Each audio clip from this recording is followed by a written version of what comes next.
Mas lalo ngang nadiin si Pastor Apollo QUIBOLOY, ito nga ay matapos lumantad sa Senate hearing ang mga ginamit niyang taon na nabuntis at naanakan. Narito panoorin ang kanilang naging hinaing sa ginawang panloloko sa kanila ni Pastor QUIBOLOY at kung paano ipinagtanggol ng mga tauhan ni QUIBOLOY ang nasabing pastor. Ngayon po, nandito na sa harap natin si Apollo QUIBOLOY. Pilit na iniwasan ang Senado kung ano-anong kondisyones ang ginawa para hindi harapin ang ating pagdinig. 50 security personnel, private jet, 5-star hotel at iba pa. Pinarali pa ang mga tagasunod at binuli ang mga witnesses namin sa social media. Ngayon po, nandito na po kayo. Bumabagyo man, ay magkaharap na po tayong lahat. Today, Mr. QUIBOLOY, your victims will confront whom they believe to be their abuser. Huwag po kayong mag-alala. You will also be given an opportunity to reply. Today, mga kasama, dear colleagues, sama-sama tayong matututo, maglalago, magwawasto, at pinakamahalaga, maghihilom. We will all heal. So, ngayon po, ang una po nating witness ngayong umaga ay si Teresita Valdehuesa, ang di umanong miyembro ng unang batch ng pastoral ni Apollo QUIBOLOY.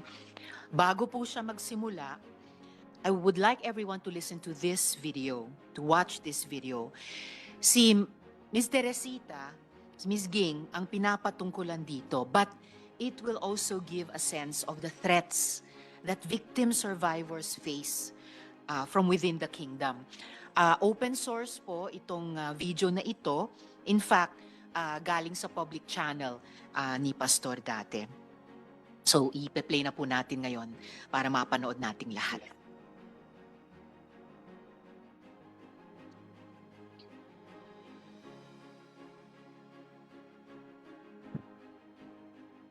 She contacted someone named Teresita Valdehuesa, who was a former worker here in the kingdom, who committed lapses of fornication with many ministers and men. That is why she was supposed to be disciplined, but she went out. This Alina Ostapchenko is saying things against me, and we were able to record every bit of what she said. Listen to her voice. Everything that you have said to Teresita Valdehuesa, who was a former worker here, who also backslid because of some lapses in immorality, will give you a sample of her voice that was recorded. Go. I'm fine, dear. I remember you, Bayo. And I'm so glad that I'm already out of the kingdom. And it's a miracle that how I exit from there. Because the time kasi I was so fanatic before. But when, time passed, I realized many things I can also share with you if you like. He asked me if I'm ready to dedicate my life. I said yes, because, for me, I was thinking dedicate to God. So I never think about other stuff. And suddenly, he was on me already, and he was trying to pull my pants already off.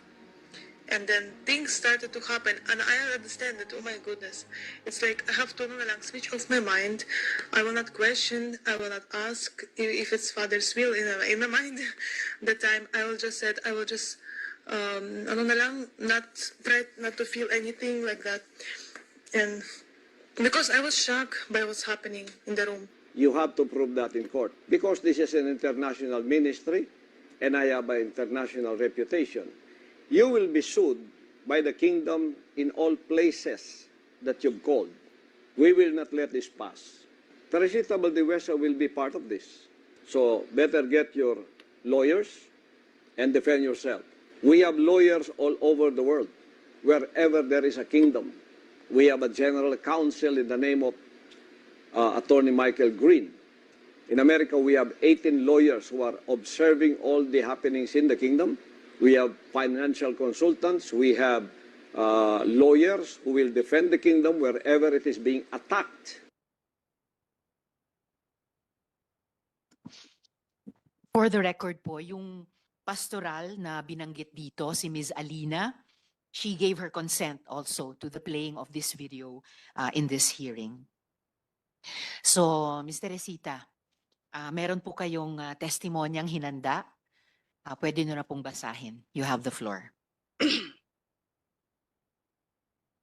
Good morning po, Madam Chair, Honorable Senator Riza Hontiveros, and to Honorable Senator Francisco Tolentino, and to all the members of this august body. I come here today to share the truth that has been silenced for 3 decades because of great fear, and this is also on behalf of the many victims who have suffered in silence just like I have. I believe my testimony reflects their pain, struggles, and resilience.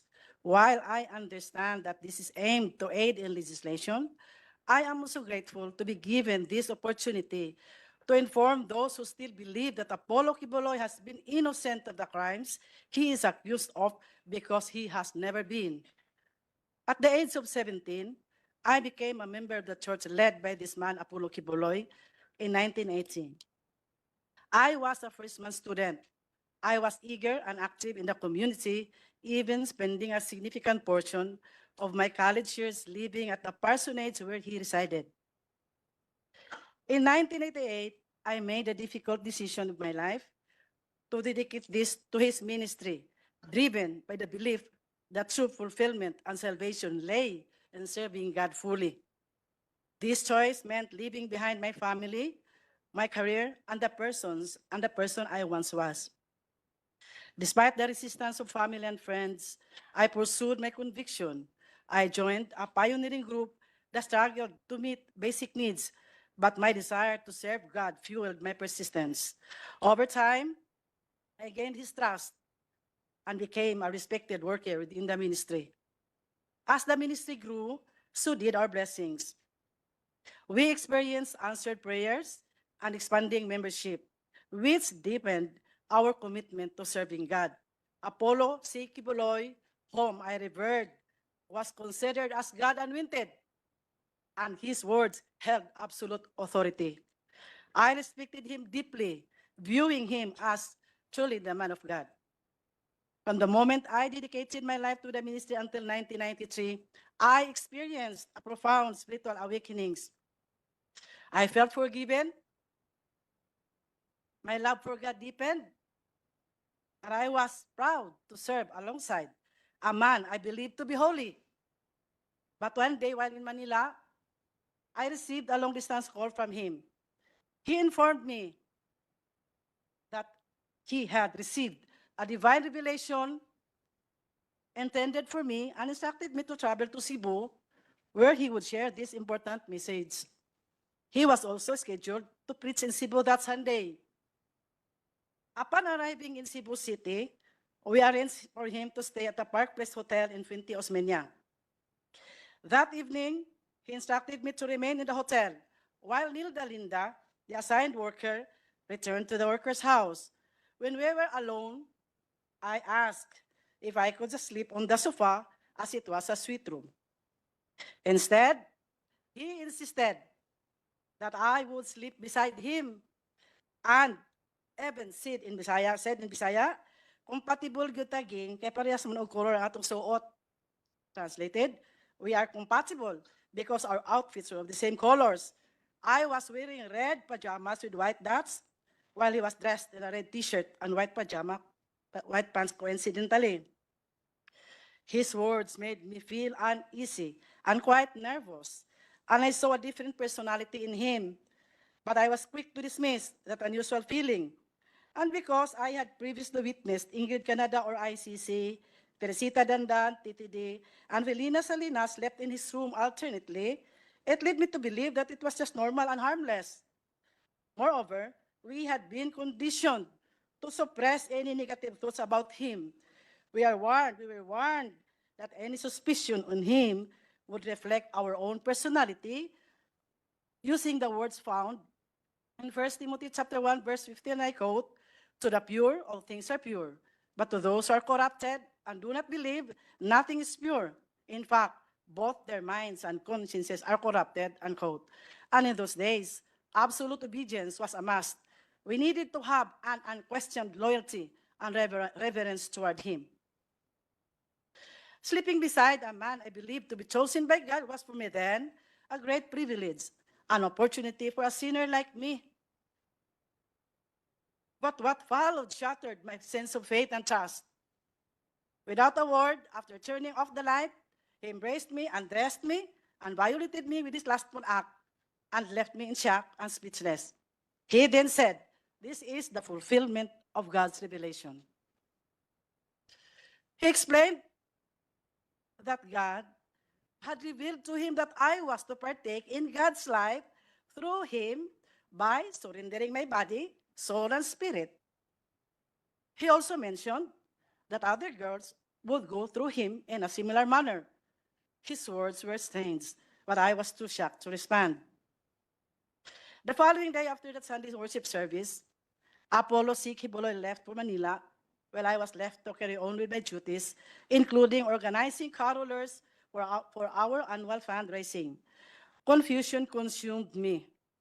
I felt betrayed by my faith, by him, and even perhaps by myself. I began questioning whether what had happened was indeed God's will or simply a gross abuse of power. When I returned to Manila, I was once again instructed to sleep in his room. Fear gripped me, but defying the anointing of God was unthinkable. We had been taught that such disobedience would invite a curse. The next morning, he asked if I understood God's revelation. I remained silent, unable to process what had happened. He then referenced me to Philippians chapter 2, verses 6 to 12, explaining that just as Jesus humbled himself and obeyed God, even to the point of death, so he too must obey God's will by partaking in carnal things. He claimed this was necessary for him to understand the human experience and to fully empathize with others. He even told me that he had also been reluctant to accept God's revelation, but as God's chosen one, he had no choice but to act on it. I was more confused with his explanation, but I could not complain. I wanted to go out from the ministry, but I lacked courage. I did not know where to ask help.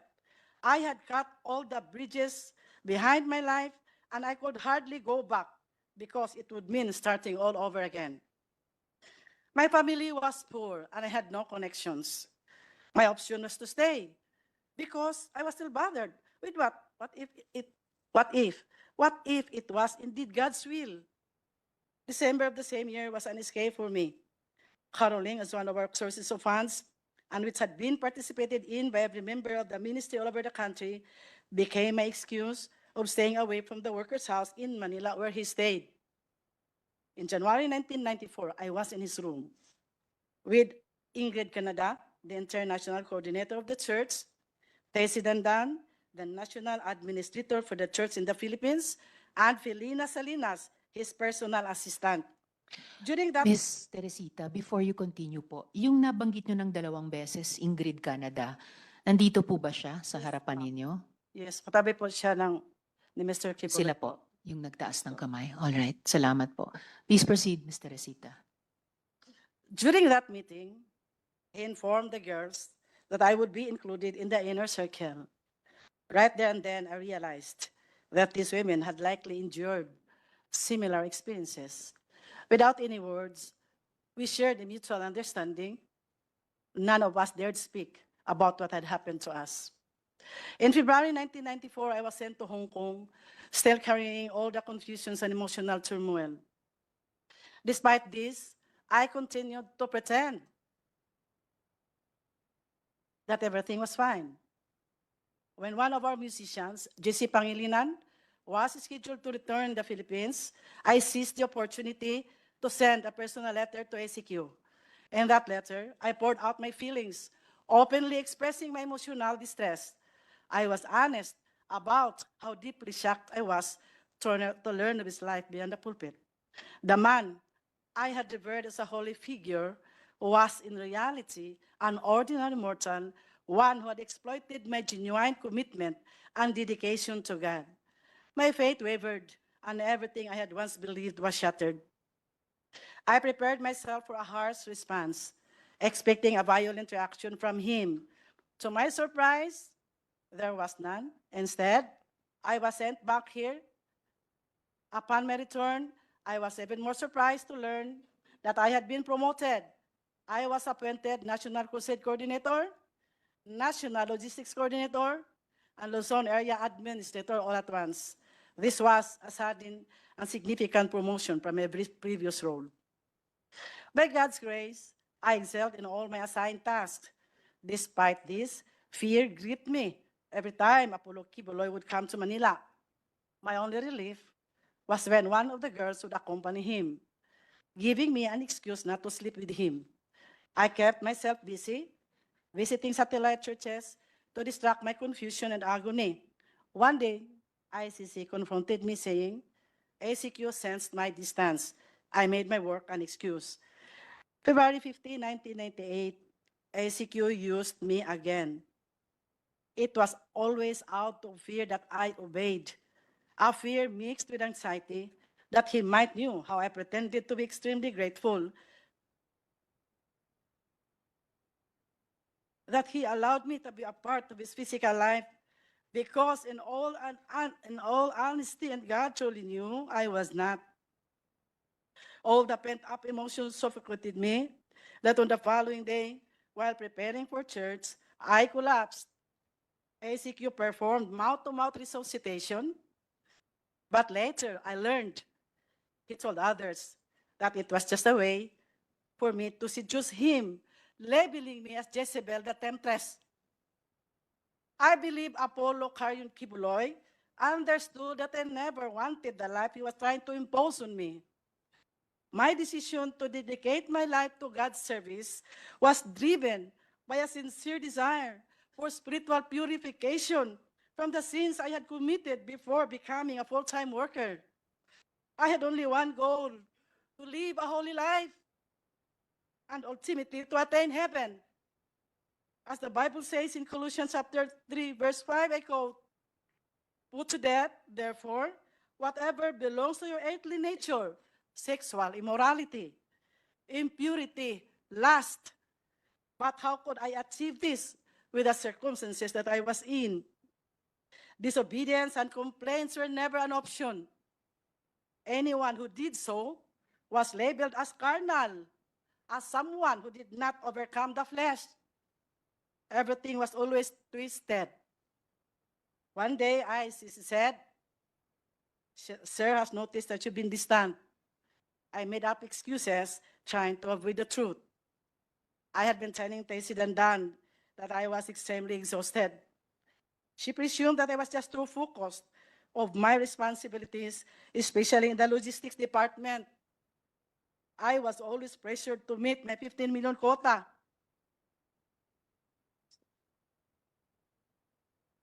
Every December on caroling season, if ever the sense that there was really something wrong with my belief, I was instructed to prepare my documents for my USA visa, and I believe realization came later when I already left from his group that it was also to distance me from the workers and members here that I might be able to tell his dark secret. I never wanted to go to America because inside of me were unresolved spiritual issues, confused mind that bothered me always. But my visa was approved. I didn't know that I was to lead and plan for the fundraising to be done in America, and we would employ the same strategy of our money making here in the country. In America, I witnessed the double standard life. What we prohibited in the Philippines, we did them there. We lived in luxury. We toured around. We dined in fine and expensive restaurants. We watched movies. Sky's the limit when they went shopping. I decided to stay in the apartment where the minister and his family lived. Despite the insistence of ICC to stay with them, I refused. I made a lot of excuses. Sapagkat, hindi ko po natin na kaming nasa Amerika ay masyadong nagpakasasa sa paggasta sa pera na masyadong pinaghirapan ng mga kapatiran at ng mga full-time workers. Bilang namuno po sa crusades, evangelism at logistics departments, saksi po ako kung paano nagsakripisyo ang bawat isa para lang makapagbigay sa iba't ibang pangangailangan sa simbahan. Nakita ko na kahit pambili ng bigas ng membro, kailangan sakripisyo pa para lang maibigay sa simbahan kahit gugutumin pa ang mga pamilya. Nasaksihan ko po na kahit last centavo para pamasahe, kailangang ibigay pa rin. Bahala nang maglakad papuntang simbahan ang mga mahihirap na membro. Hindi kinaya ng aking konsensya ang double standard life. Maraming workers ang napalo dahil sa panunood na ng sine, pero kami sa Amerika, halos linggo-linggo nanood ng sine, bawal sa amin ito dati. Naghirap ang maraming workers at members sa pagkaruling at pagsulisit sa bawat tao sa lahat ng dako dito sa ating bansa. May namatay, may na-aksidente, may nakulong, may mga na-rape pa na hindi na na-report.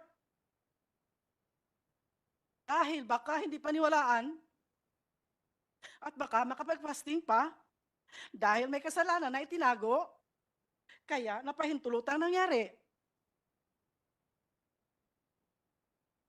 Lahat may kota, di ba? Napakasakit po sa damdamin ko dahil ako po ang namuno sa mga fundraisings. After December season, ang mga members kailangan magtinda ng mga kakanin para maibigay sa mga pledges for Alay kay Kristo, building funds, love offerings, television pledges, tithes, and others. And when they could not provide for their own foods, they would just resort to fasting.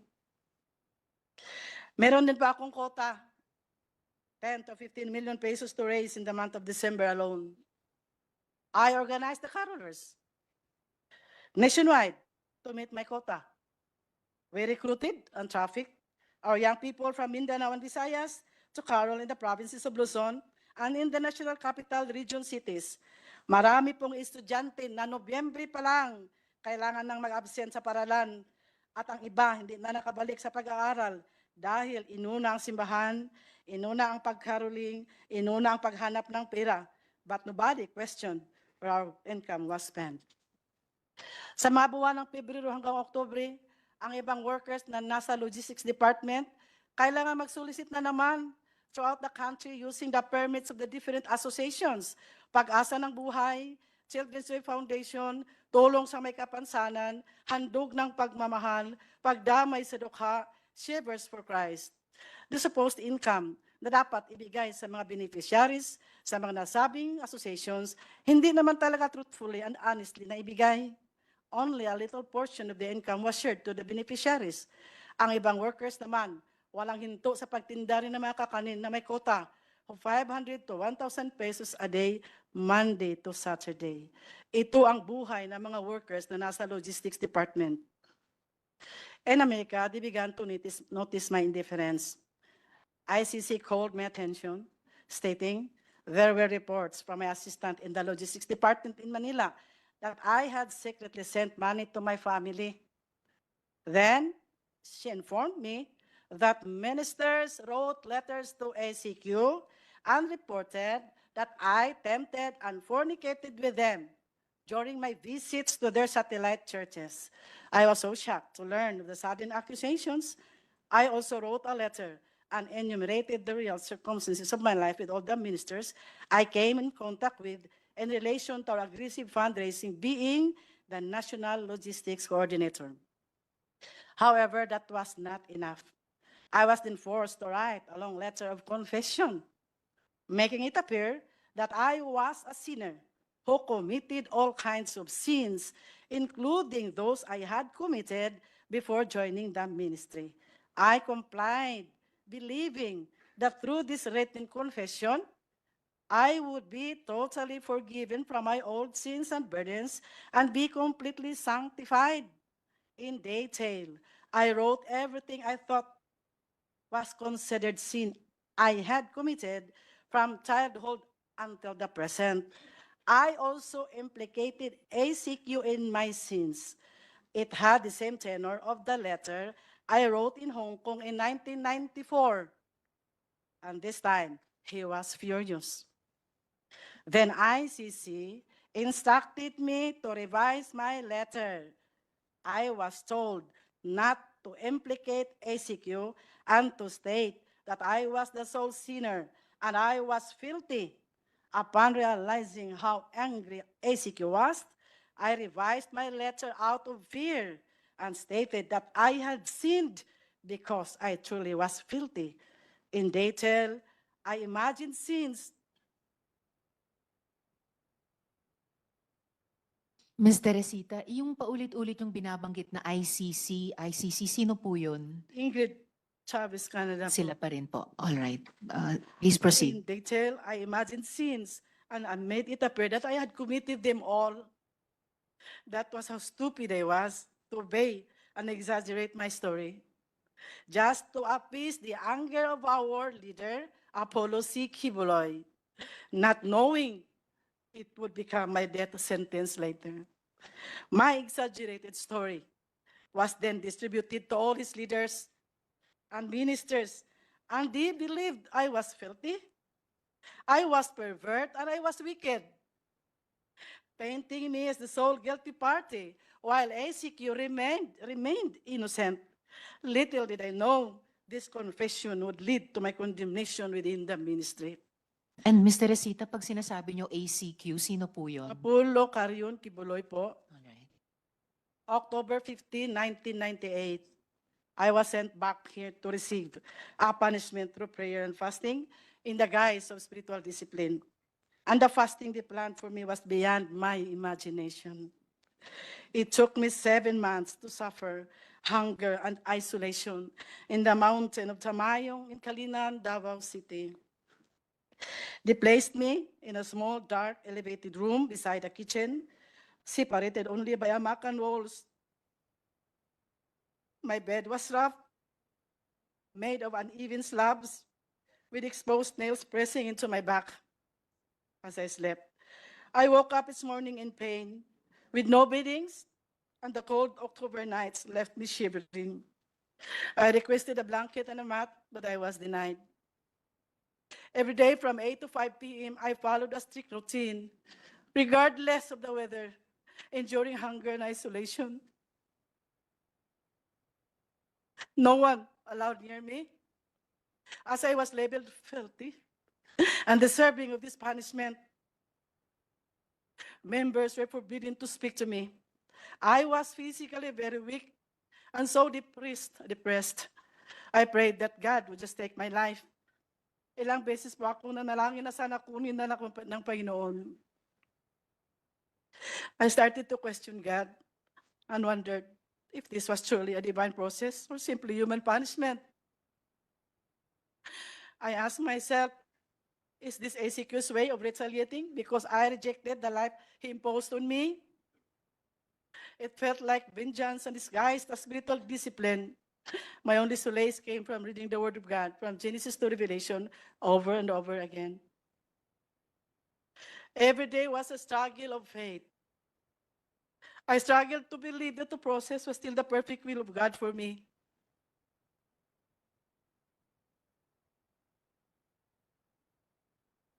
I struggled to believe that I really was a sinner and that I was recuperating from my spiritual disease for the lack of faith.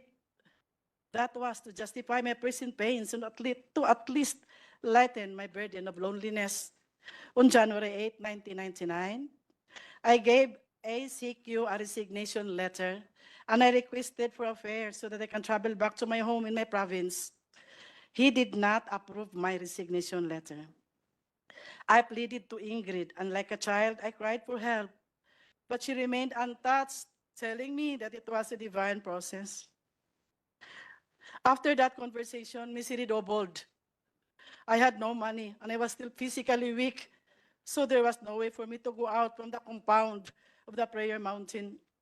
Waiting for the restoration was the only alternative at the moment. If not for the comforting words of God, surely I would be totally gone out of my mind. They continually accused me of sins they alone knew, unimagined, that would always lead me into fasting. It eventually hardened my heart because I started to realize that the purpose of doing it was to totally break me down and to even slowly kill me.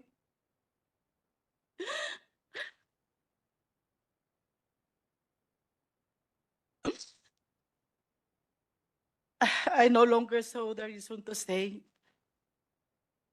I submitted my resignation as a full-time volunteer worker for the second time. But Apollo Carion Quiboloy refused it again. A week later, on September 30, 1999, I decided to leave without asking for permission, determined to free myself from his control. It was only when I left out of the group that I finally clearly understood that the man I had believed to be God's chosen and holy was an impostor, oppressor, and deceiver. He manipulated me using his authority and power as God's anointed. I thank God that he took me out from his bondage, from that ambiguous feeling of fear mingled with so much love and loyalty to my Redeemer, Jesus Christ.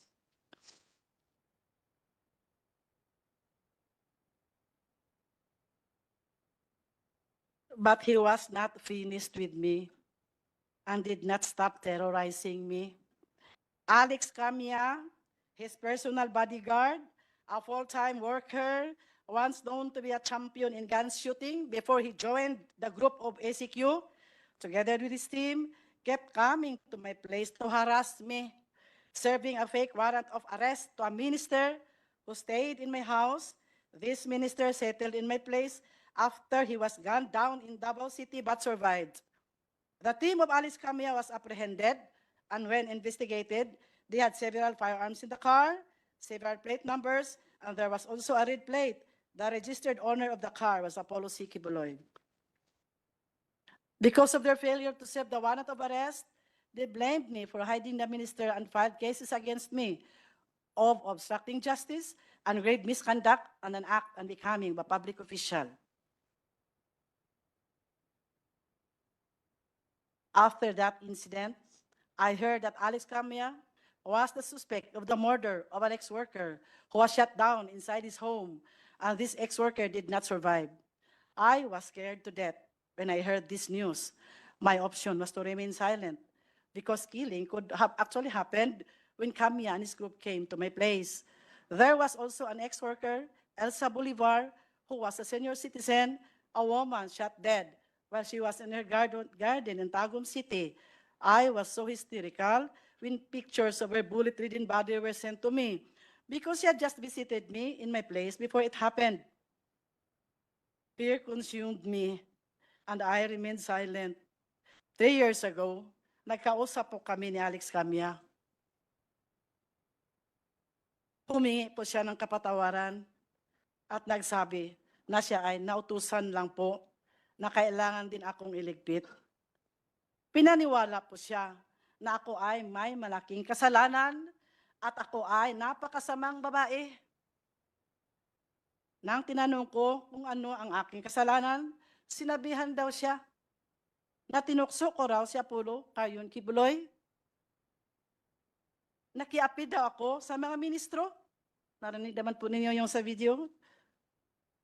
Nakipagtalik daw ako mismo doon sa workers' house at nagnakaw daw ako ng 3 million pesos. He even said in Bisaya, di ba nagtugot man ang Ginoo pagpatay sa dautan? Doesn't God permit the killing of the wicked? Doon ko lang naintindihan na kailangang i-declare ni Apollo Quiboloy sa lahat ng mga workers at members na ako'y makasalanan at napakasamang babae para magiging makatwiran ang lahat ng parusa na binigay sa akin at magiging makatwiran din kung bakit ako kailangang patayin.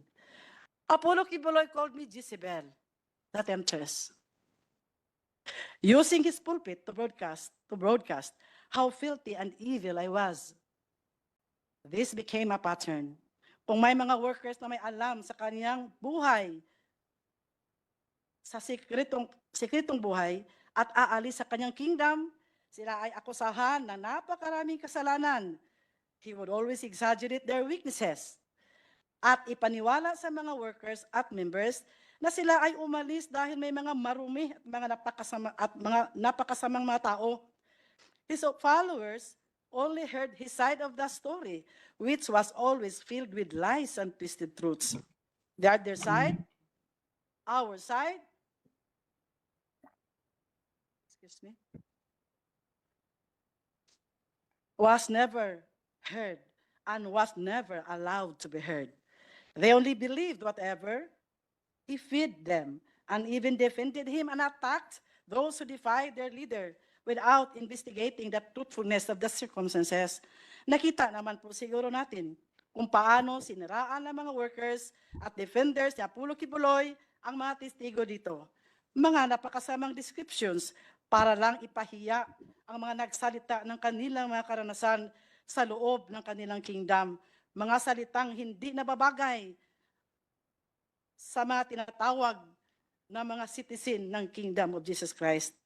Their intention is only to demoralize and warn others of the consequences of defiance.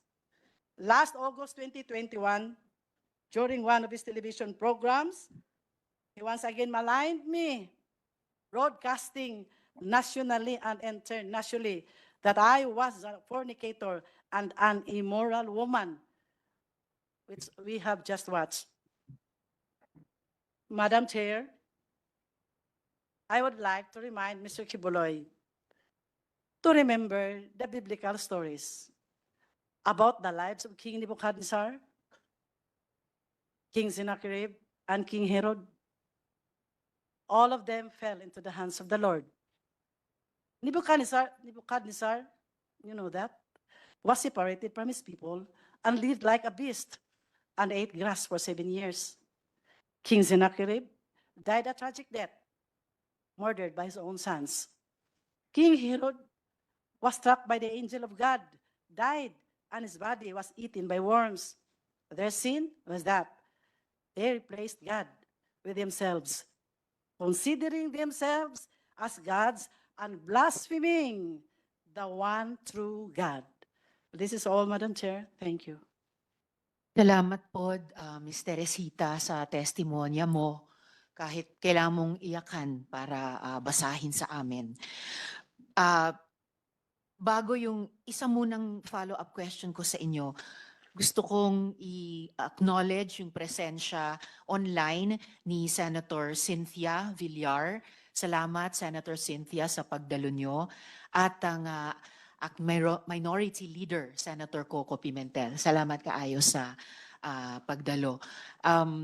Kung walang opening statement si Senator Coco at si Senator Cynthia, bago yung interjection ni Majority Leader sa Department of Justice, isang mabilis na follow-up question sa ngayon, Ms. Teresita o Ms. Ging, Ate Ging, just for the record, guilty ba kayo dun sa mga krimen na inakusa sa inyo, yung pagnakaw ng 3 million pesos, yung pag-fornicate sa iba pang mga ministro? Guilty ba kayo sa mga iyon? Of course not. All right, salamat kaayo. Majority Leader, for your interjection with the Thank you, Madam DOJ. Chair. Nothing to do with the previous testimony. Magpapaalam po kasi ako kasi magsasalita po ako sa Liga ng mga Barangay and the Minority Leader is already here to fill up some legal questions likewise. But Madam Chair, before I leave, gusto ko lang tanungin ang hindi ko kasi nakita kanina, dito pala ang Department of Justice relative to my previous questions answered by the DFA. This is speculative, academic, and purely legal.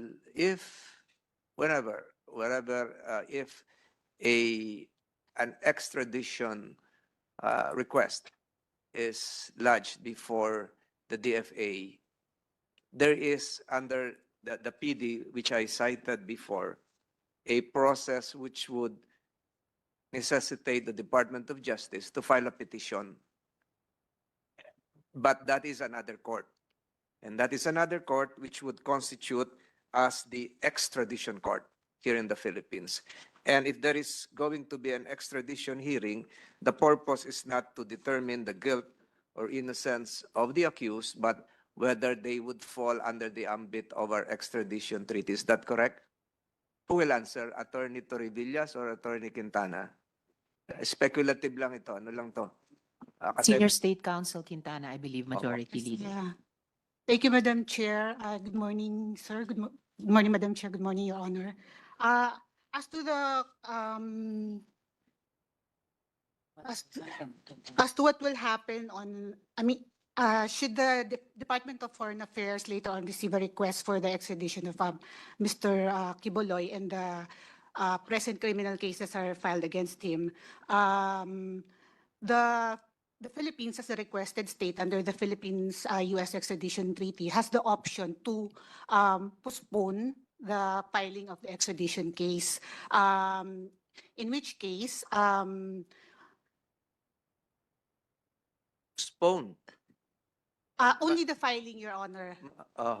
But is the extradition court would be constituted here in the Philippines. Yes, Your Honor. Not necessarily the court where the hearing is being Yes, conducted. it would be a separate separate proceeding, and as I mentioned, it might be postponed, or we can accept the request and file the case in a separate extradition It case. will not be a criminal court.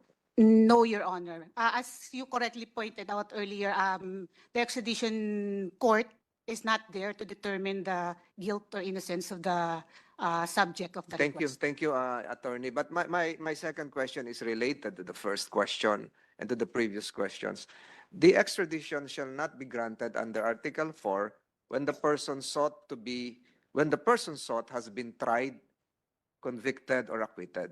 Tama po ba yun? So pag may pending case na rito at mabilis yung proseso, conviction or acquittal, hindi na siya pwedeng i-extradite. Is that correct? Your Honor, under Article 4, that may be a ground for refusal of the request for extradition, but that in that case, so Your Honor, ang ano po dun parang in effect parang double jeopardy. But in this instance po, there is no double jeopardy kasi po yung Saying double jeopardy. One of the grounds for refusal would be when there has been a trial, conviction, or acquittal that's explicitly stated under Article 4 prior prosecution. Double jeopardy will not apply because of the concept of dual sovereignty. Am I correct? yes, Your Honor. So, ang tanong ko, mas makakabuti ba na mas mabilis ang trial sa Pasig, which would result in either conviction or acquittal, dahil hindi na pwedeng ma-extradite?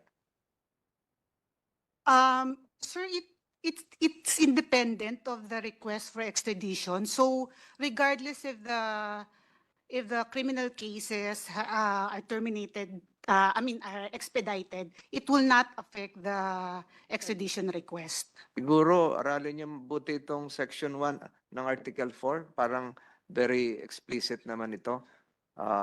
You still have time. Number 3 question, I learned that correct me if I'm wrong, and I'm sure you're following this through news accounts, that the Department of Justice of the United States dismissed the charges against a certain Miss Dueñas. Tama po ba yun? Yes, Your Honor. Yes, and this was just a few weeks ago. Last week, Your Honor. Last week. October 7. So, ang tanong ko rito, and this will probably be a lingering question, what would be the effect of the dismissal of the U.S. cases against, is Dueñas a miss or a male? Ano ba yan? He. Female? She? Female. Female. What would be the effect of the dismissal of the U.S. cases against Ms. Dueñas to the pending cases of Pastor QUIBOLOY in the Philippines, since some of the elements would be the same? Your Honor, if I may defer to Prosecutor Torrevillas. Torrevillas. Deputy State Prosecutor Torrevillas, please. Good morning, Madam Chair. Good morning, Senator Tolentino. It will not affect the cases pending against Pastor QUIBOLOY, considering that Ms. Dueñas is not one of the accused in those cases. one of the accused in cases pending before the regional trial court here in Pasig or in the United States Department of Justice? Saan po? Saan jurisdiction? Before the Regional Trial Court of Pasig and Quezon City, Mr. Senator. So it won't affect. Yes. But there is an interrelationship between the elements involved in the U.S. cases and the Philippine cases. Tama po ba yan? And probably I'm not jumping the gun on what the defense counsels were doing. So walang effect. As I've said, this is just speculative. It will not affect the cases pending before the Regional Trial Court of Quezon City and the Regional Trial Court of Pasig because Ms. Dueñas is not one of the accused, neither she one of the witnesses for the prosecution. But some of the defendants in the case pending before the U.S. Department of Justice are likewise defendants, are accused here in the Philippines. And I understand there would be a second hearing come May 20 before the U.S. Department of Justice. Tama po ba yun? I am not aware of that. Okay. So paano naman kung yun ang magkaroon ng ibang desisyon while pending dito sa Pasig and Quezon City yung ibang kaso? Any speculative answer? O kung wala, mahirap na It siguro. has no connection at all because, opo. Different jurisdictions, different elements. Again, Madam Chair, maraming salamat po sa pagbibigay sa akin ng pagkakataong makapagsalita. I reiterate again my earlier statements that respect and dignity should permeate the entire proceedings today. And I hope that the dignity of the Senate through this committee will be enshrined, Madam Chair. Maraming salamat po sa pagkakataong ito at maraming salamat sa mga resource persons natin na dumalo. Magandang umaga po sa inyong lahat. Dagang salamat. Maraming salamat din po, Majority Leader, and of course, the Chair and the whole committee ay nakikiisa dun sa patuloy na pagtaguyod ng respeto at dignidad ng Senado at ng Senado para sa lahat ng lumalahok dito sa ating mga pagdinig. So balikan po natin si Ms. Teresita, si Atiging, mga patuloy po na follow-up questions ko sa inyong testimonya kanina. So, batay po pa rin po dun sa testimonyang binasa nyo kanina.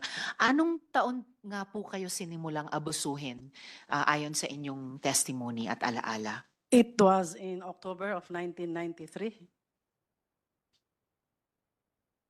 October of 1993. So, 31 years ago po. Yes po. Alright. Tapos ulitin ko lang po yung nabalitaan kong fasting o dry fast. So, hindi kayo pinakain, hindi kayo pinainom ng tubig. Ilang araw nga po ba ginawa ito sa inyo? At wala po bang kasamahan ninyo doon na sinubukang tulungan kayo? Of course, nobody would ever dare help me because upon instruction na hindi nga ako and they were not even allowed to talk to me, nor even to come near to me. So actually there were two sets of fasting given to me. One set was, there was 10 days fasting. There was no food, no water. It was Ninit Ukyas who gave me the list of instruction, and number one in the list is to do dry fast for straight 10 days. Sino po nagbigay ng instruction? Ninit Ukyas. Nenet Okyas. Yeah. Okay po. And then, I only was able to eat a little amount of rice and viand on the 39th day because when you had fasted, hindi naman kailangan kakain ka agad. So, there was water, then then lugaw, and then finally on the 39th day, that was the time I was able to eat rice. And then after that, there was that second round of fasting, which was even more miserable. It started on February 6, 1999, and there were other workers also.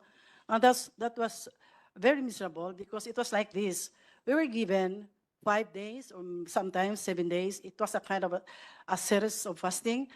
The first, second, third days were for dry fasting, meaning you were not allowed to drink, of course, to eat food, dry foods.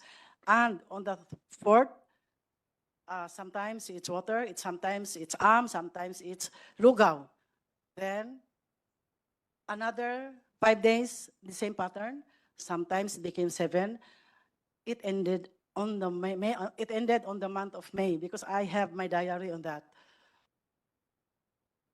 So yung pangalawang dry fasting, 3 buwan na may iba't ibang klaseng fasting for 5 days or 7 days, 1 to 3 days na dry fasting. Yes. On the 4th day may tubig o yung yung pinakuluan ng sinaing, di ba? Yung And pinapainom ng mga lolo't lola natin sa mga baby nung panahon ng World War II. Yung sabaw ng ano po. Sabaw.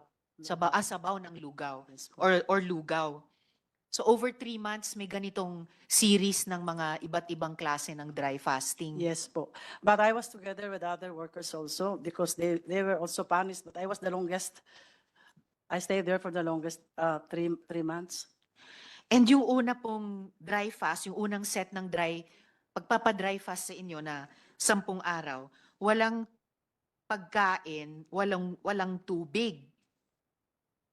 10 araw na walang tubig at 10 araw na walang pagkain? Yes po, that's true. Paano niyo po na-survive yun? I did not even think I would survive Opo. because of course the place was cold. And then every time in the morning when I took a bath, so parang doon ko na lang nalalasap yung tubig.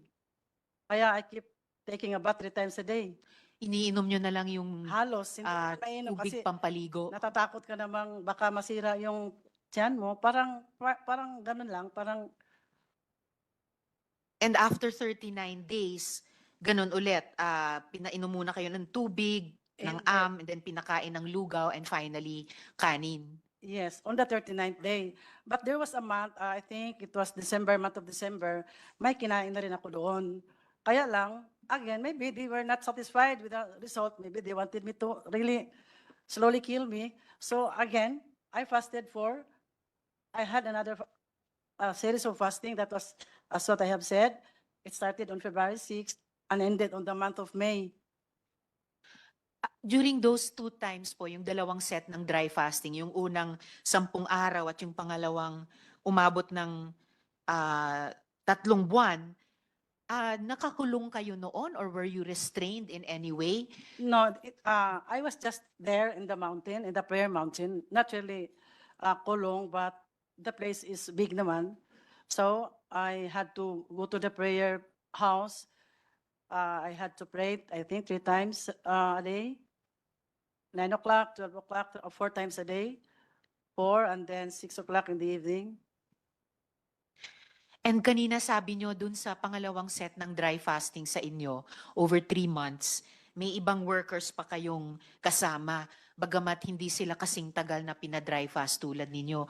Bukod dyan sa pagpapadry fast, yung ganyang abuso sa inyo, meron ka bang na-witness na iba pang mga pang-aabuso sa iba pang workers? Yes po. Actually, there were workers who were placed in a closed tent.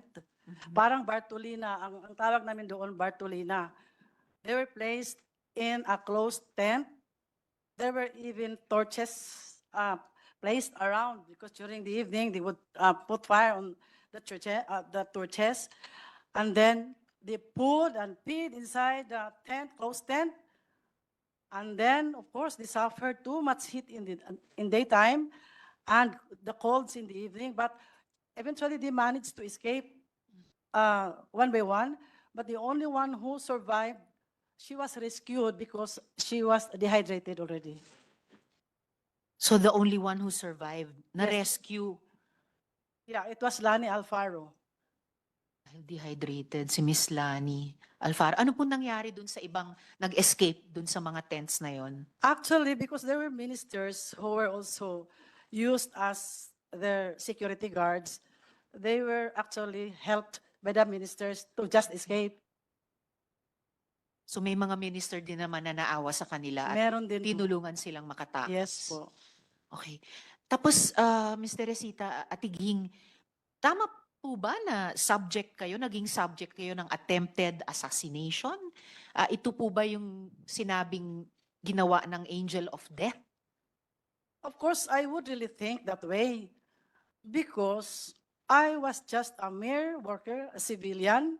And then why would these people come to my place, bring those firearms? They were there. And if it was only to serve the warrant of arrest for my co-ministers, why would they have a backup car? And I was made to believe that it was really their intention to harass me and to terrorize me in my place. May dala po silang warrant of arrest? Saan Yes. galing po yung warrant ngayon?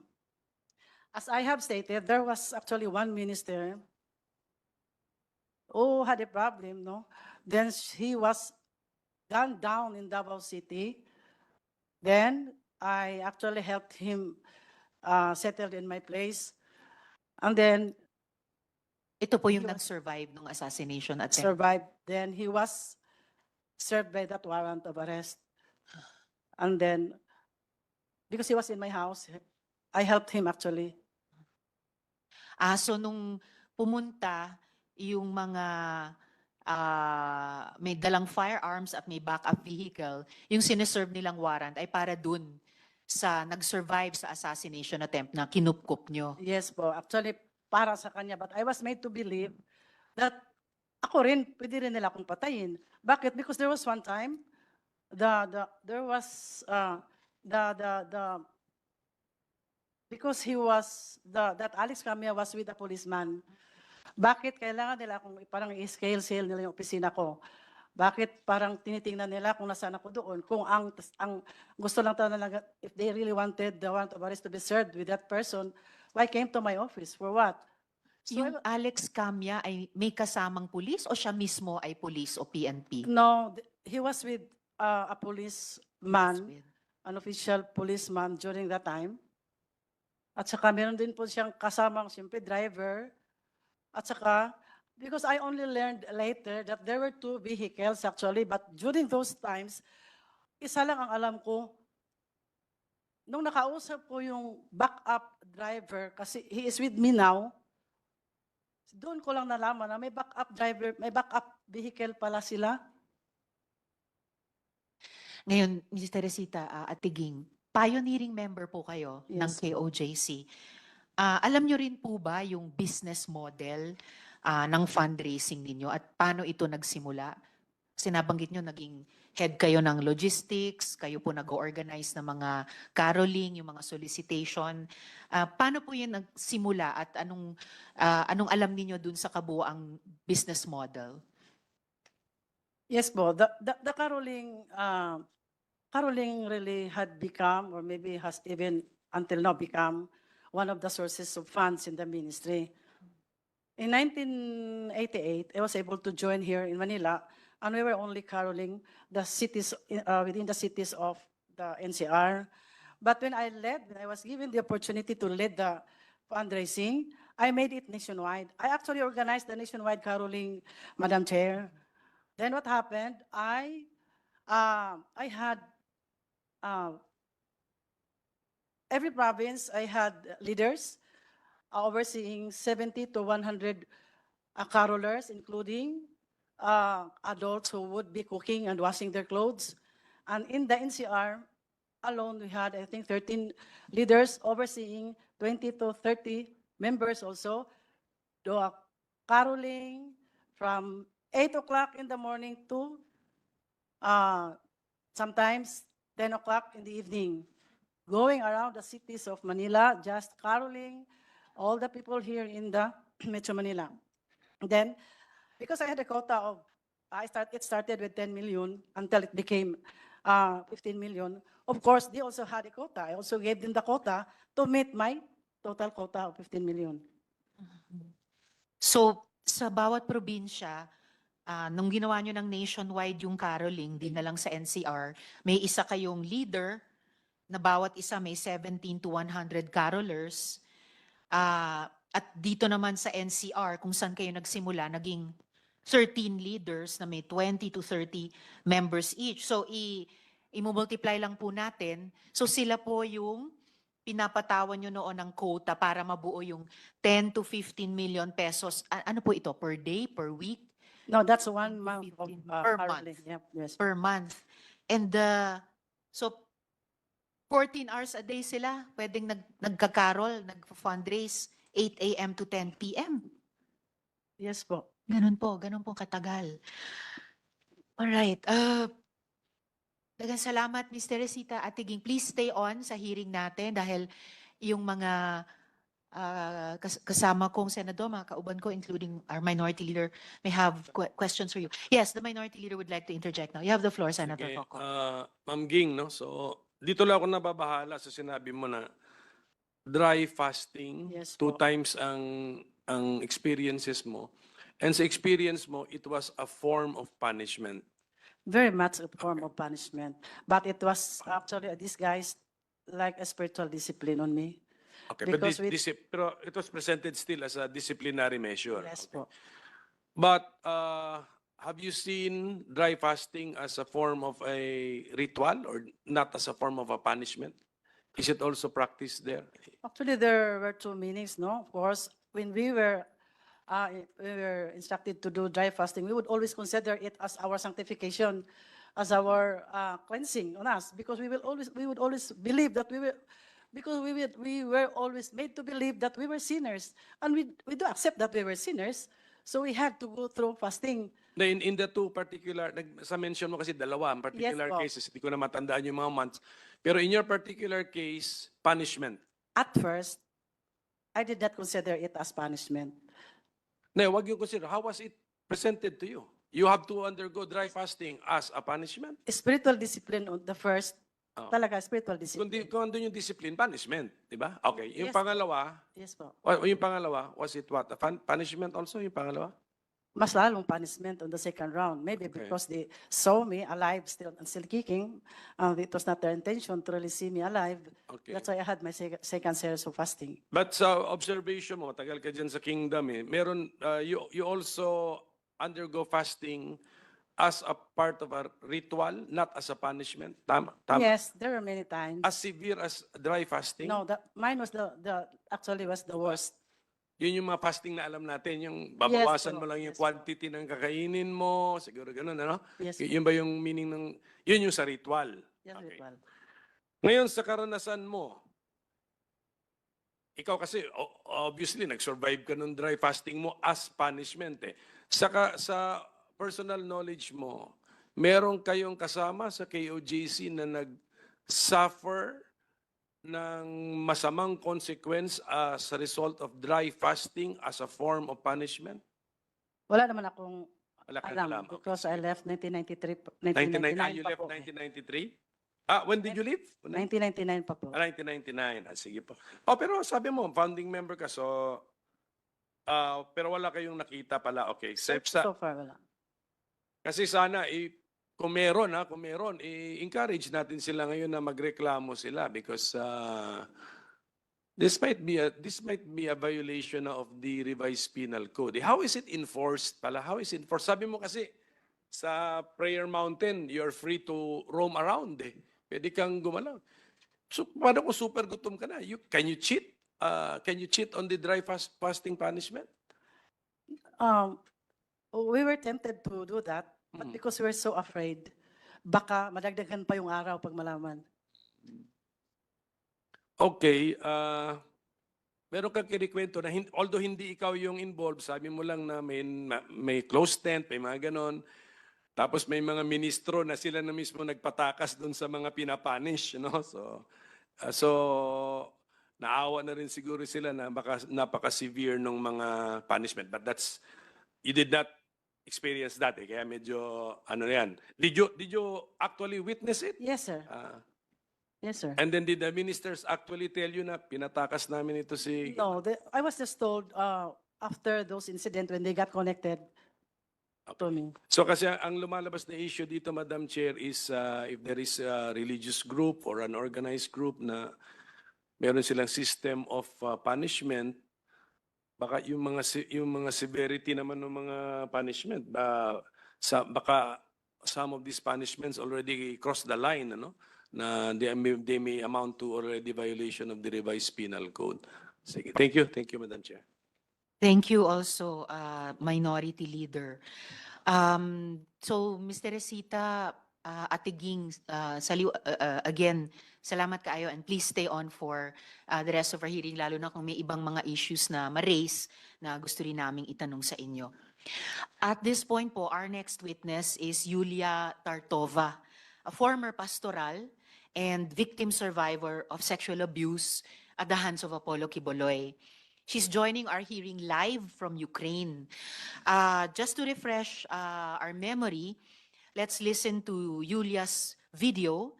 And after that, she is here to answer any other questions that we might have. So let's just view again Yulia's video at that time as alias Sofia. I was about 21 years old. It was the 2014. And where did you stay? I stay in a dorm, like a building, separate building. And most of the people there was Ukrainian. Tell me how your relationship with Pastor QUIBOLOY developed or unfolded. At first, our relationship was very good, very warm, very friendly. I didn't feel everything like, oh, he's like me. No, there's nothing about that. And transfer me in one room. I live with the Jack Roy. She's pastoral and one of the closest, like she's very close to pastor. And I live with her in one room. And little by little, some girls like Jack Roy and other girls of pastorals are Filipino. They used to fellowship to me like, are you ready to sacrifice everything to God, to the Father, like pastor? Of course, I already sacrificed. I leave my job, I leave my school, I leave my friends, my parents. I already sacrificed a lot of. So what do you mean? I cannot understand because I already sacrificed and it's the life that I choose and I live and I believe that this is God's way for me. So, and they were just like, even your body, you can sacrifice. When he see that there is no Ukrainian girls and I'm alone, so he start more and more to talk to me. Are you want to sacrifice? Are you want to sacrifice everything, even your body? I'm very innocent. I really didn't. Nobody talked to me like straightly that this is what will happen. And I remember that time came, and Atejak came to me in the night, and she said, "I want you to massage pastor's feet before he sleep." When Atejak called me for night to massage him, I didn't think that this is what will happen, even though I was nervous. And she saw that I'm crying, but I'm still do what they want me to do. I wake up, I put this pajama and I'm crying, I'm scaring, and it's night, and they put me, because I never stay in the pastor alone in the night, in the dark, and I was nervous. It was big room, and before room there is a little room. So Atejak lead me there, and she said, go in pastor's room.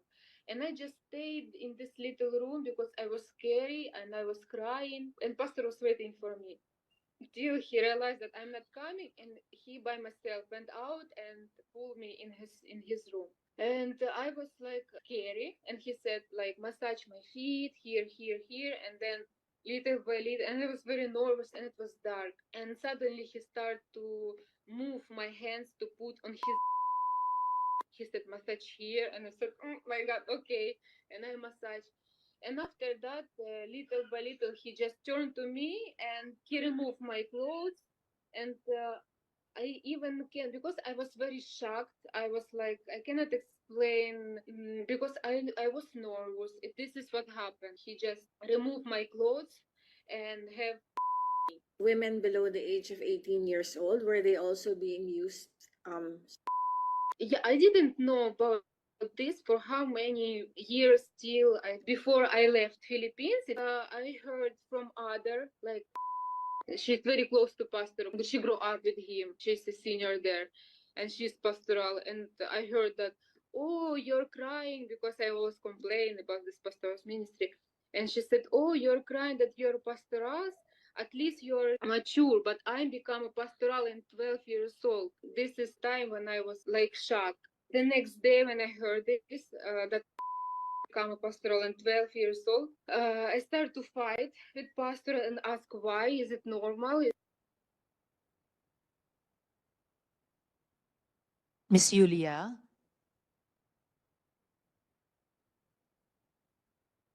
Miss Yulia, I think your audio is still muted. Could you please unmute? Good morning.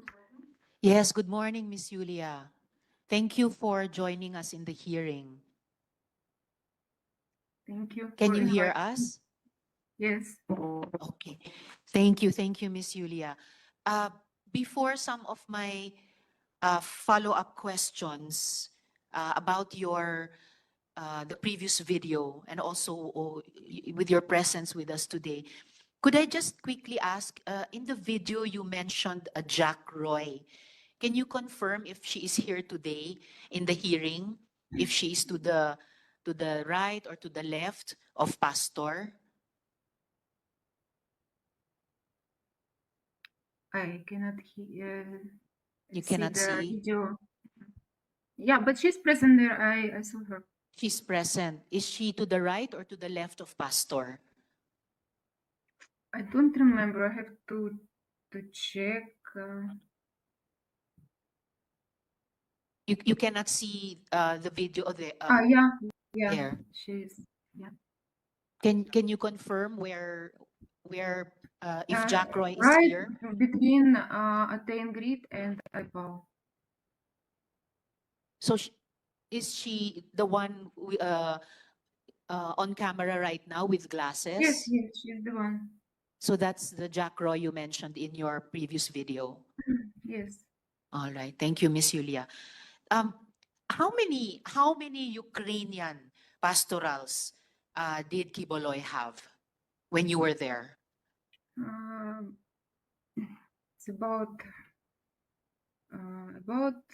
10, I think. 10. All right, including yourself. So 10. You and about nine Yeah, others. about 10. Yeah, not if I will count. Yeah, it's about 10. About 10. All right. And what do you think would happen if you refuse to have sex with Apollo QUIBOLOY? What do you think would happen? Actually, we try to avoid this kind of service, but because when you believe that he is the Son of God, and you will do whatever he wants us to do. And if you afraid, like if you will try to, excuse me, I didn't practice my English for a very long time. It's all right. If you will try to deny, they will punish you. And there is a lot of really psychological instrument that they will use on you, that even one day will not be enough to mention everything. They will punish and call us, scold us for a meeting and put us in shame, that saying that we are ungrateful because pastor give us everything and you just don't want to give, sacrifice your body like Jesus Christ sacrificed. And of course they always will use the Bible as an instrument to convince us to do it. And they always in the same time they want us to feel, to twist our mind to feel that this kind of service, it's a very big privilege. So we will be willing to do it with our will. So he will say that there, because nobody can deny that there is a pastoral ministry, even Mr. QUIBOLOY himself. And everybody knows that only girls and young and beautiful women are included there. And everybody knows, nobody can deny, even the full-time workers, that we all live separate from any others, under the same roof, Our rooms are next to him, so he have free access to every room, to each room, and nobody can nobody know his life behind the door. That's why no, there's no full-time workers that know what is happening there. So when you try to, like for example, there was several times that I tried to deny this ministry of sleeping with him, because we have a schedule, like, and he will be the one to put the schedule. Who will be the one tonight? And Jack Roy, in my time, it was her ministry to invite girls to pastor's room, and actually to invite the girls to this ministry, to pull them in his room. And Miss Julia, you told us something very important. You said that nobody can deny that there was such a thing as a pastoral ministry. You told us that twice. And you said that if you refused to give those kinds of service, that sexual service, as you tried to do several times, that you would be punished, including yeah, through psychological instruments. Yes, you yeah, said that they yeah. they could try to twist your mind. Uh, what kind of psychological punishments and what other kinds of punishments did they impose on you if you tried to deny this kind of sexual service? Like as I said, there was a schedule, and there is one time I tried to deny because one day he said that I will change my rule, so I will not be the one to call you. Who will be the one tonight to present yourself to me? But I want you to be voluntarily to come to the Jack and to put yourself in the list. And me and some other Ukrainian girls whom I know, we we never go and put our names in the schedule. And then, because he said, Mr. Kiboloy said that I want to see those who are really doing that willingly and who is not. And me and some other girls have a separate room on pastoral ministry. And after he wait 1 week, 2 weeks, or about 1 month, I don't remember exactly, but there is such a time that nobody from us asked to do this ministry. And then he started to come by himself. Like, for example, he had the key of each room, and just in the middle of the night, he come to my room and have sex with me. Then, and you cannot run away. You cannot say I don't want, because if you say I don't want, he said you didn't overcome your flesh, and if you will not obey, you will go to hell, like things like that. And other night, I we have all dinner together, and I feel that by the way he look at me, I understand that this night he might come. So I didn't sleep in my room. I go in other room, and in the middle of the night, he was looking for me, and he find me in girls in the room. The girls live all together. So because in my mind, I thought that he will not come if we are many, but he come and he said, "You have 5 minutes to come back in your room, and if you will not come, you will have a problem in the morning." So different kind of instrument they used. I know there's, like, for example, other girls who said that, and also me, I use this as an instrument. Like, for example, it's the time to serve, And I will say, I cannot do it because I have menstruation. And Mhm. because we are mature, they didn't do these cruel things that they have done to the girls that they're younger. So Atjag came to the girls and said, I want to check your panty, Mhm. if there is napkin or not. Mm. And the girls just remove their pants to prove that they're not lying. So Mhm. of course he know that we are not willing that to do it, and we are forcing that to do it, and we don't want to do it. But Yes. he likes the most girls he like. It's those who try to deny, because he said, "I want you to overcome your flesh. I want you to be on the next spiritual level when flesh are nothing to you." Like for example.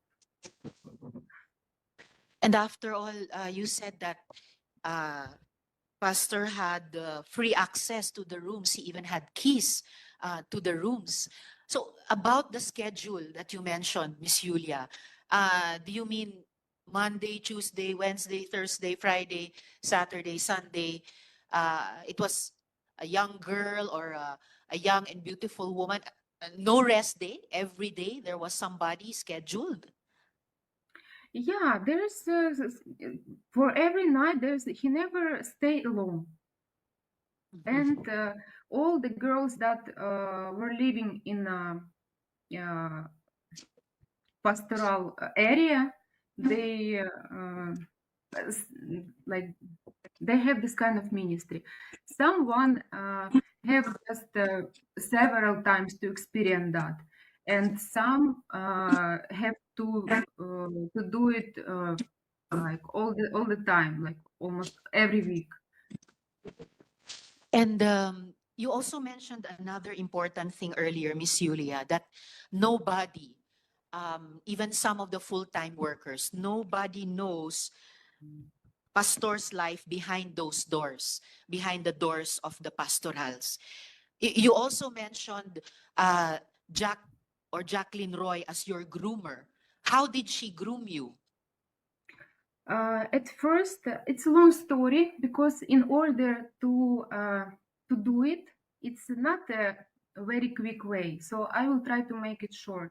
Yes, Like please. when I was in transferred to a pastoral area and I started to live with Atejak, I was very new. I even didn't know English, any word of English, and he was very in hurry to pull me in pastoral to pastoral ministry. And there was one time at the jug in it was night, and she called me and she said like he wants to talk to you. And I came to his room, and he have Russian Bible. He opened Russian Bible, and because he cannot talk to me in English, and he said, I want you to read this verse in Russian. So I opened this Bible, and there was a verse. I don't know how to say it in English, translated in English. It's about there's um, scripture about to sacrifice your body, like that. Mm.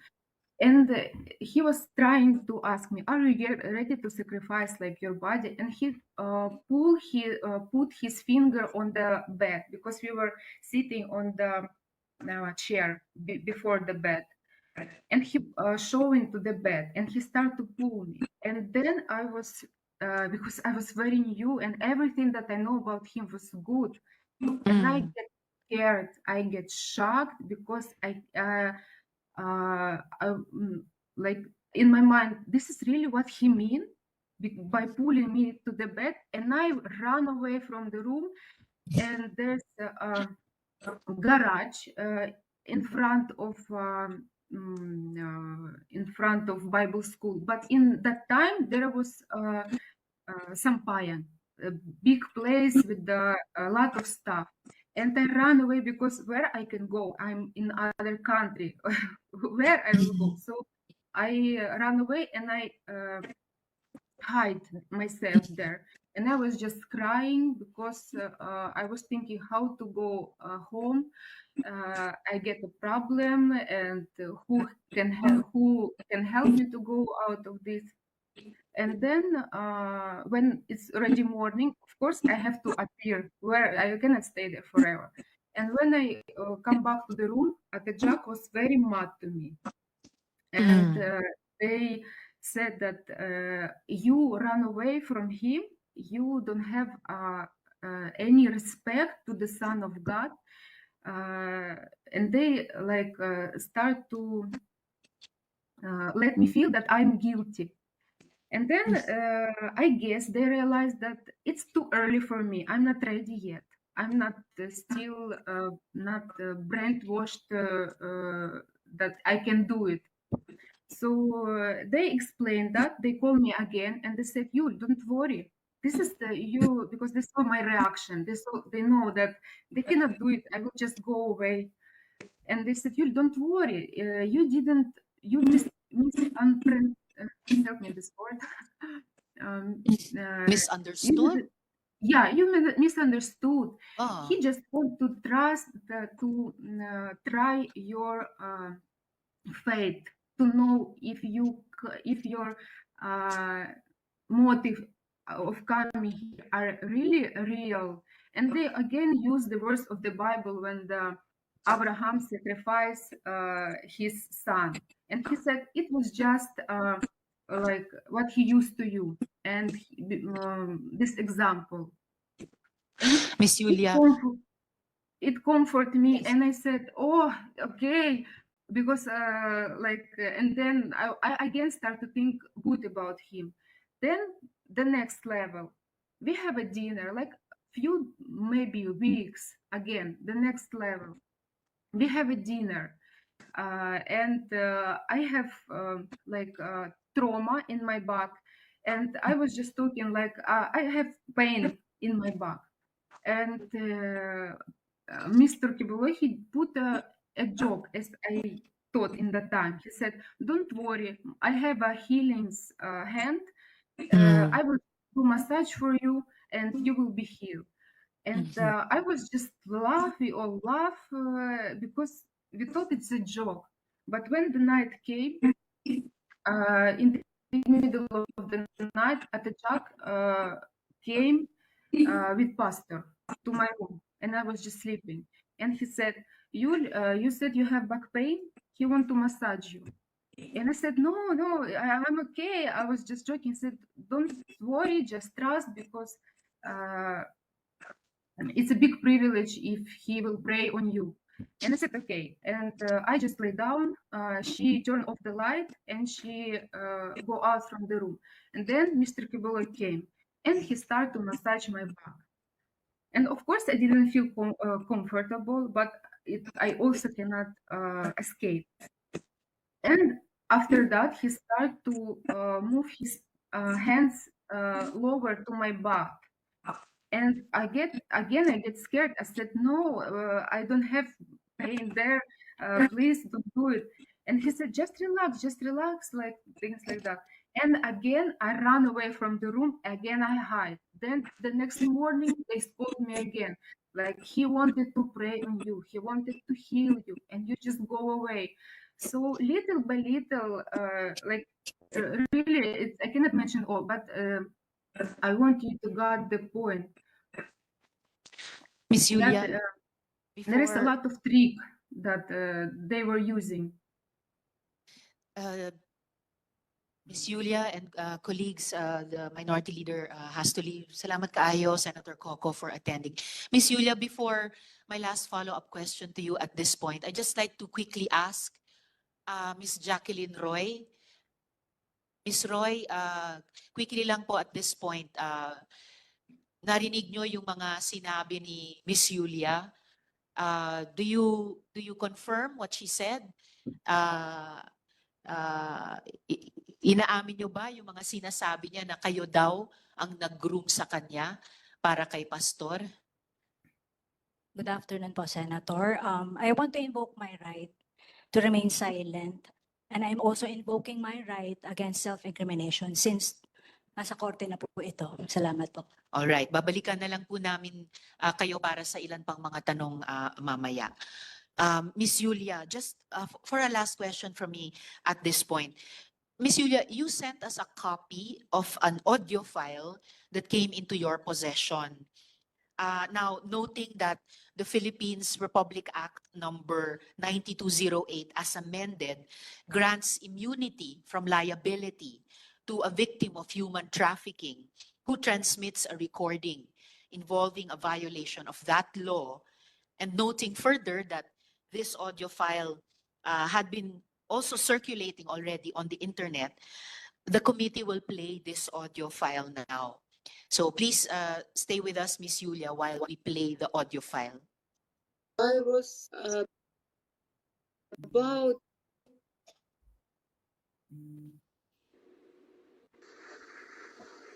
Ang makagamit sa inyo ang anak lang. Wala lain, maunay kabubuto niya. Ikaw, panik, may number 1 niya. Pag gilapas ni mo, imo gilapastangan ang balaod. At yun kang ulay ko kaluoy, pinagi sa duha o tulo ka saksi.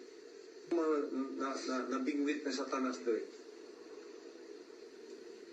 Gapakita sila sa inyo sa internet, malipayon sila, no? Ganong gapakita pa man sila diyan, malipayon sila. Kay dili sila malipayon. Kato sila, bukuro na ko to. Abilag tapos na po sa ila. Pabayaron ko sila tanan. Kay naiutang sila sa ministry nako, naiutang sila sa kingdom. Mubayad to sila madali, madugay. It will take 5 years, it will take 10 years. It does not matter. Basta nakatutok sa ilang angel of death. When the opportunity presents itself, patay sila. Pila nakapastoral na naigo nga tapad sa kuha. Iya pa ninyo. Di man niya ko mapasakitan, membro-membro lang. Pagka nakik-contact ng lalaki diha, nakik-sex ka na sa iya. Yatag mo na mong kaugalingon sa iya. Pag sa internet, I love you ka na, yatag mo na mong kaugalingon sa iya. Dato ko, nagsali ko sa imo, hatod na kung gugman ako sa imo, gitraidor ko nimo. Driver, gitraidor ko nimo. Kung sa'yo akong buhaton. Dato ko, para mabawi akong dungo kung sa'yo akong buhaton. Ikaw ugang driver, patyon ta ka. Siguraduhin na ako mamatay ng duha. Dito pa ako makabawi sa akong dungo. Mabita ang Muslim, doon ay honor killing. Dili na mo katalikod ang ministry. Hindi mo mga matay. Pero yung pagtuo, pwede mo matalikod. Ginana kay gusto ninyo matalikod. Sulod daw mo NPA, be. Bisang kadre ka lang, sulod ka NPA. Pagka naka-lecture na kapila sa ilaha, di ka nakagawas. Pag di gawas ka, bukulong ka, patyon ka. Sulod mong mafia, sulod mong gobyerno sa Amerika. Pag gipasulod ka diya sa ilang CIA, gipasulod ka sa ilang FBI, gipasulod ka sa ilang NSA, nakabalo na ka sa ubang mga confidential niya. Tapos kalit-kalit mo talikod ka, di ka gukurot. Inani ang commitment na ako sa inyo. Wala na'y makatalikod sa inyo. Wala na'y makatalikod sa inyo. Wala na'y pwede mo traidor sa inyo. Pag nag-traidor mo, na'y magukod sa inyo. Patay jud mo dito. Kapahamakan ang inyong giyantuan. I-implement ko na ito na. Anong unang-unahan ninyo na ba? Pakalaluman ninyo ang pangunang-unahan ninyo sa ministry na ako. May pamilya mo. Ikaw pa ni, may inahan ka din, may isuon ka. Katong isuon ni mo. Pati lang mo isuon sa gawas. Kung doon natanan, wala ibili na na. Inakalalo ang commitment na ito dire. Pero nagkik-communicate mong lalaki, pagkatapos mag-report mo sa kuwa dire. Samtang niya mo sa akong balay, ang gusto na ako dire, may tumanon. Dili mo pwedeng mutuman dire sa gusto ninyo, nga dili na ako gusto. Kapuyon kung magyod ang animal, anak putang satanas dire ba? May ibog ko ng mga moros, ng mga Muslim. Na yung mga babae sila magpa-prostitute sa ilang mga warriors. Para mawala ng stress. Ina na ko ang iyong weakness sa lalaki. Ilabay ninyo na kay di na nakabubutol sa mahan. Kaya gihin mo na mong pastoral para sa anak lang mo.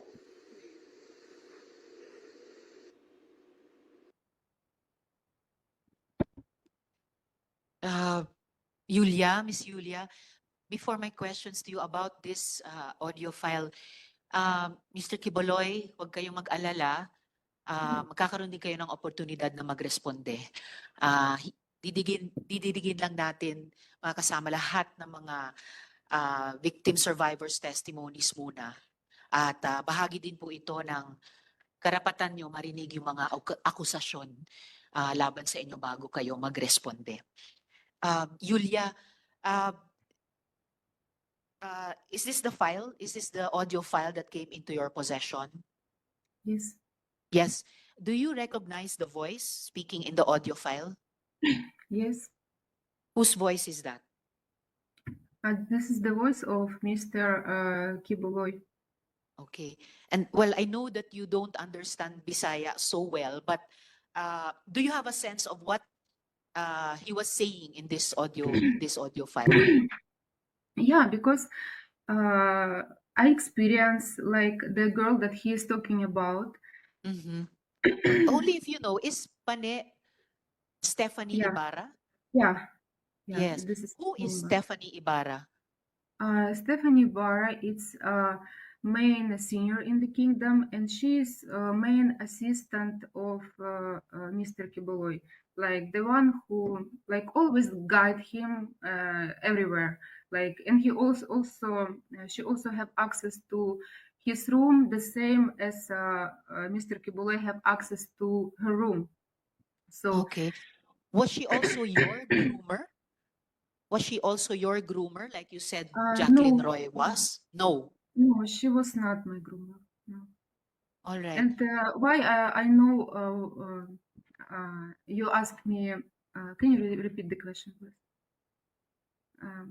How I get idea what he's talking about in this Yes. audio, even though I don't understand English, because I Mm. experience a lot of things in the ministry. And for example, the girls have some lapses there.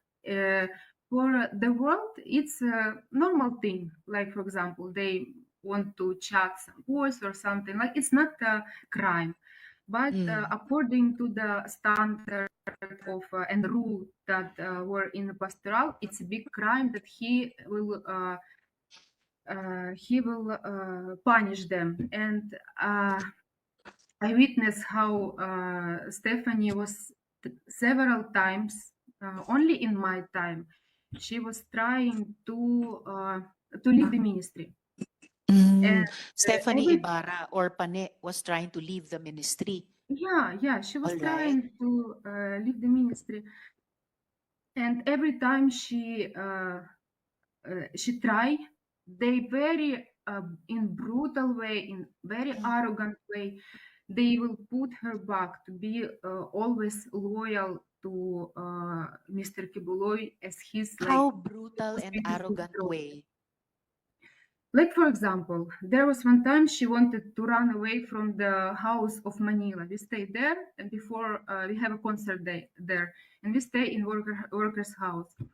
And she wanted to run away. She jumped from the window together with her luggage. And How when high they was found the out, window? I don't know really. But she jumped from a window to Yeah, escape. yeah, Okay. yeah. She was trying to go out because she know that in her position in the kingdom, she cannot say that. Can you release me? I don't. I'm full. I'm fed up. I want to go out. She know it's not possible. And Why wasn't it possible? because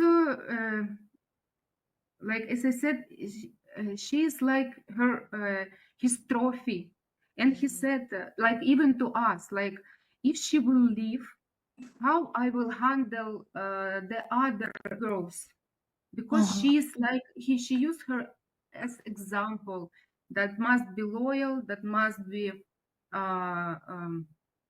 single, and he like he said that if I will let you to do it, it will be like like it will bad reputation on me, because Why was she QUIBOLOY's trophy? because this is her position in the kingdom. Because when you are in the pastoral ministry, the main goal is to become a leader, because most of the leaders in the kingdom are women. And he always said that all these girls must be a leader and must be single, because we sacrifice our life through the body of QUIBOLOY. And he didn't want to lose anyone, especially Stephanie, because So especially Stephanie. because after they left, of course they have a lot, they cannot control them anymore, and they know that anytime they can say what happened them, what they have experienced inside, because while you are inside and you know all these things that going on there, like they If they're Stephanie afraid or that you, Pane as long Ibarra as you was will go able to out, you will escape, if she she was was able to escape, if QUIBOLOY could not control Stephanie or Pane Ibarra anymore, what would happen? Miss Julia? Yes. I don't know, because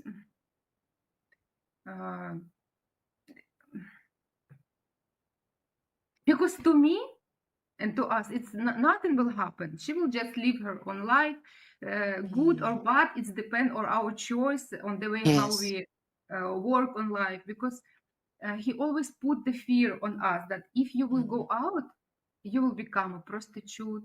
All the men will use you, and here only I using you, and you have this privilege. And he said, I will honor you, and in the world you will be dishonored, you will be lost, like to the you will be homeless. And this is what they are talking actually about us.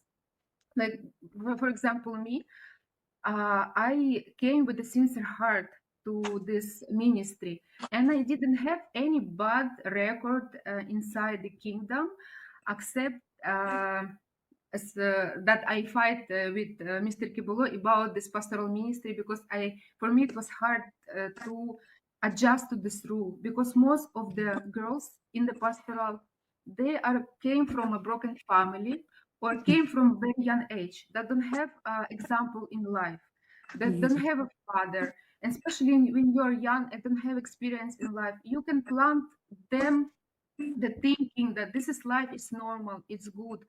And when you don't have experience about other life in the world, you will really be afraid to go out. Miss Julia? Yeah. Yes. No, I know that you want to say something to Pastor directly. Here in the Senate, in the Philippines, we don't allow resource persons to talk to each other directly. You may only address the chair. So if you want to say something directly to QUIBOLOY, please address it through me. For the record, please say, Madam Chair, this is what I want to say to QUIBOLOY, so that we can hear you and we can put your message to him on record. So please proceed. Madam Chair, this is what I want to say to Mr. QUIBOLOY. When I came to the Philippines, I trust my life to you. You promised that you will put honor, dignity on us, and we trust that this is what will happen. And all of this time in this ministry, I was very honest to you. And if there was something that I understand, I always come to you and ask why, explain me. So from the very beginning to the end, I don't have any bad records. I didn't show myself as a girl, cheap girl, and I always try to be on that level that you try to put on us. But because of this pastoral ministry, for how many years, you know, that I was trying to learn this way. But I always argue with you, because I have a good example in my life. I have a family, there is a wife, there is a husband. I came 4 years old. I'm mature, and it was very hard to broke my the way my view about what is the life, normal life, happiness must be. And I really tried to broke myself to follow your rules in the kingdom, but you lead us in a very bad experience. For all these years, of course, I have a good experience and bad, and when everything is mixed up, it's very hard to analyze. When when you are on your emotional are like they will put you very high, they will put you very low, and you always on this wave. It's very hard to analyze the way you your true feelings, and they will think that the way you feel bad about this ministry, that this is immoral, but he tried to convince that this is the very high level. They made us doubt about our feelings, and I was there with the honest heart. And even before, like when what pulled me back from this ministry, because from this 6 years, as I said, I have a good and bad experience. And to the year of 2019, the bad experience was already more than a good, and I decided to leave. I made a letter through Attain Grid to pastor that I'm very thankful for all the experience that I have in the kingdom, because there is a lot of things that I love, like singing, worshiping, like young congregation. I like to serve God, but I'm going out because I have doubt about pastoral ministry. I cannot tolerate it anymore, and I don't feel that I I can do it. And this was the time of COVID, and I was in Ukraine that time, serving here.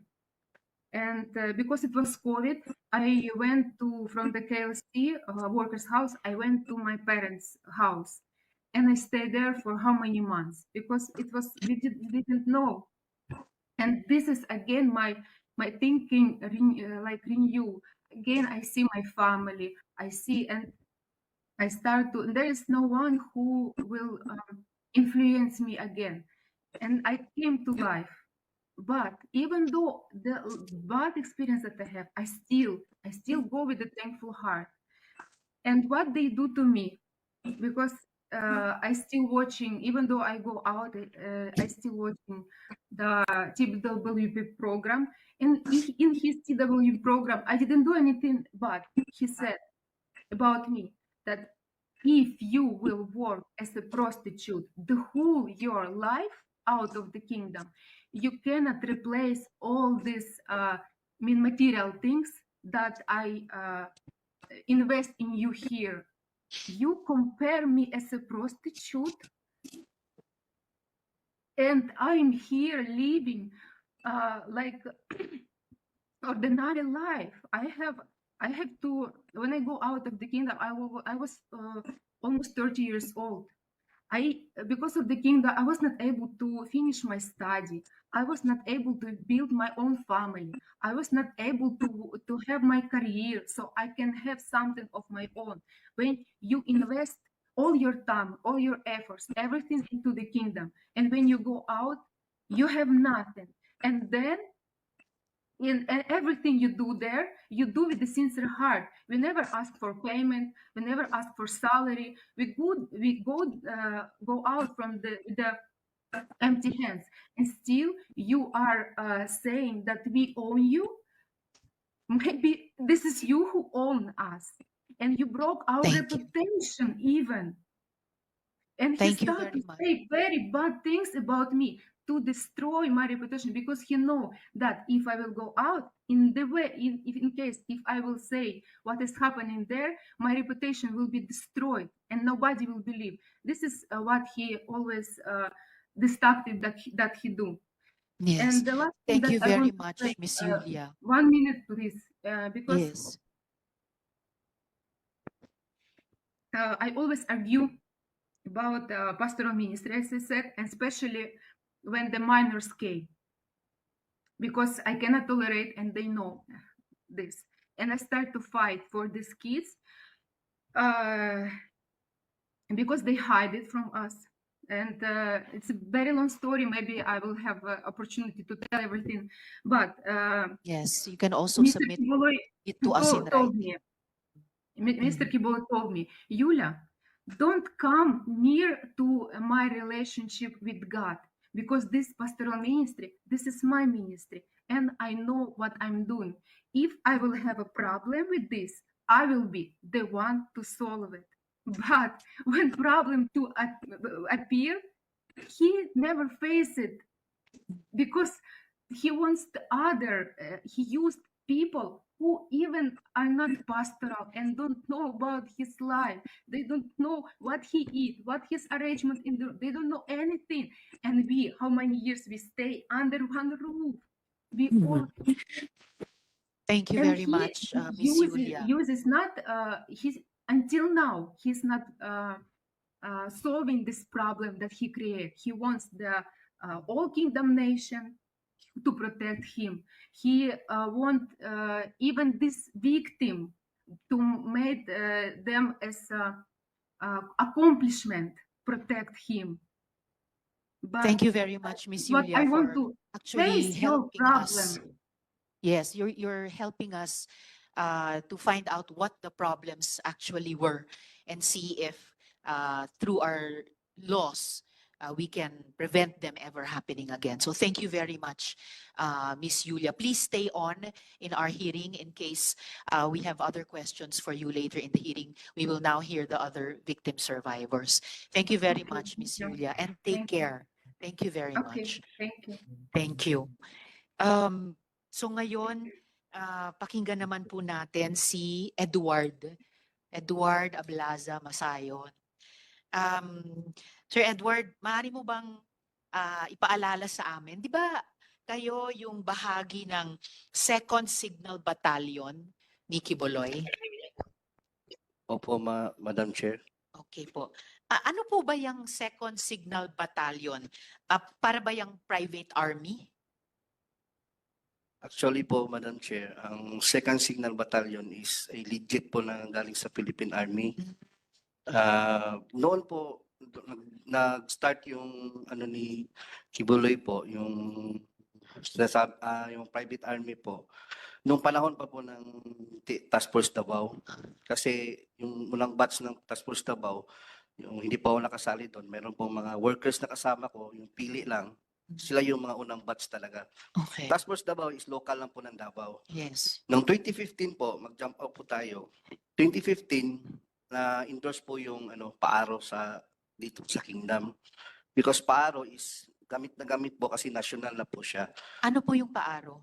Philippine Army Affiliated Reserve Unit. Okay, paaro. Paaro po. Under po ng 11 RCDG, at saka po yung sa ARESCOM po na yung nag-train po is 1105th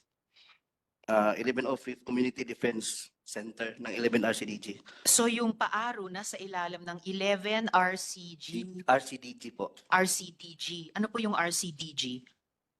Reserve, RCDG is Reserve Command po. Ng Philippine Army. Opo. At yung paaro nasa ilalim ng 11th RCDG at ng Nag-train po is yung sa 1105th Community Defense Center po. Nag-train. Opo, yung under po ng 1105th Opo. Community Defense Group?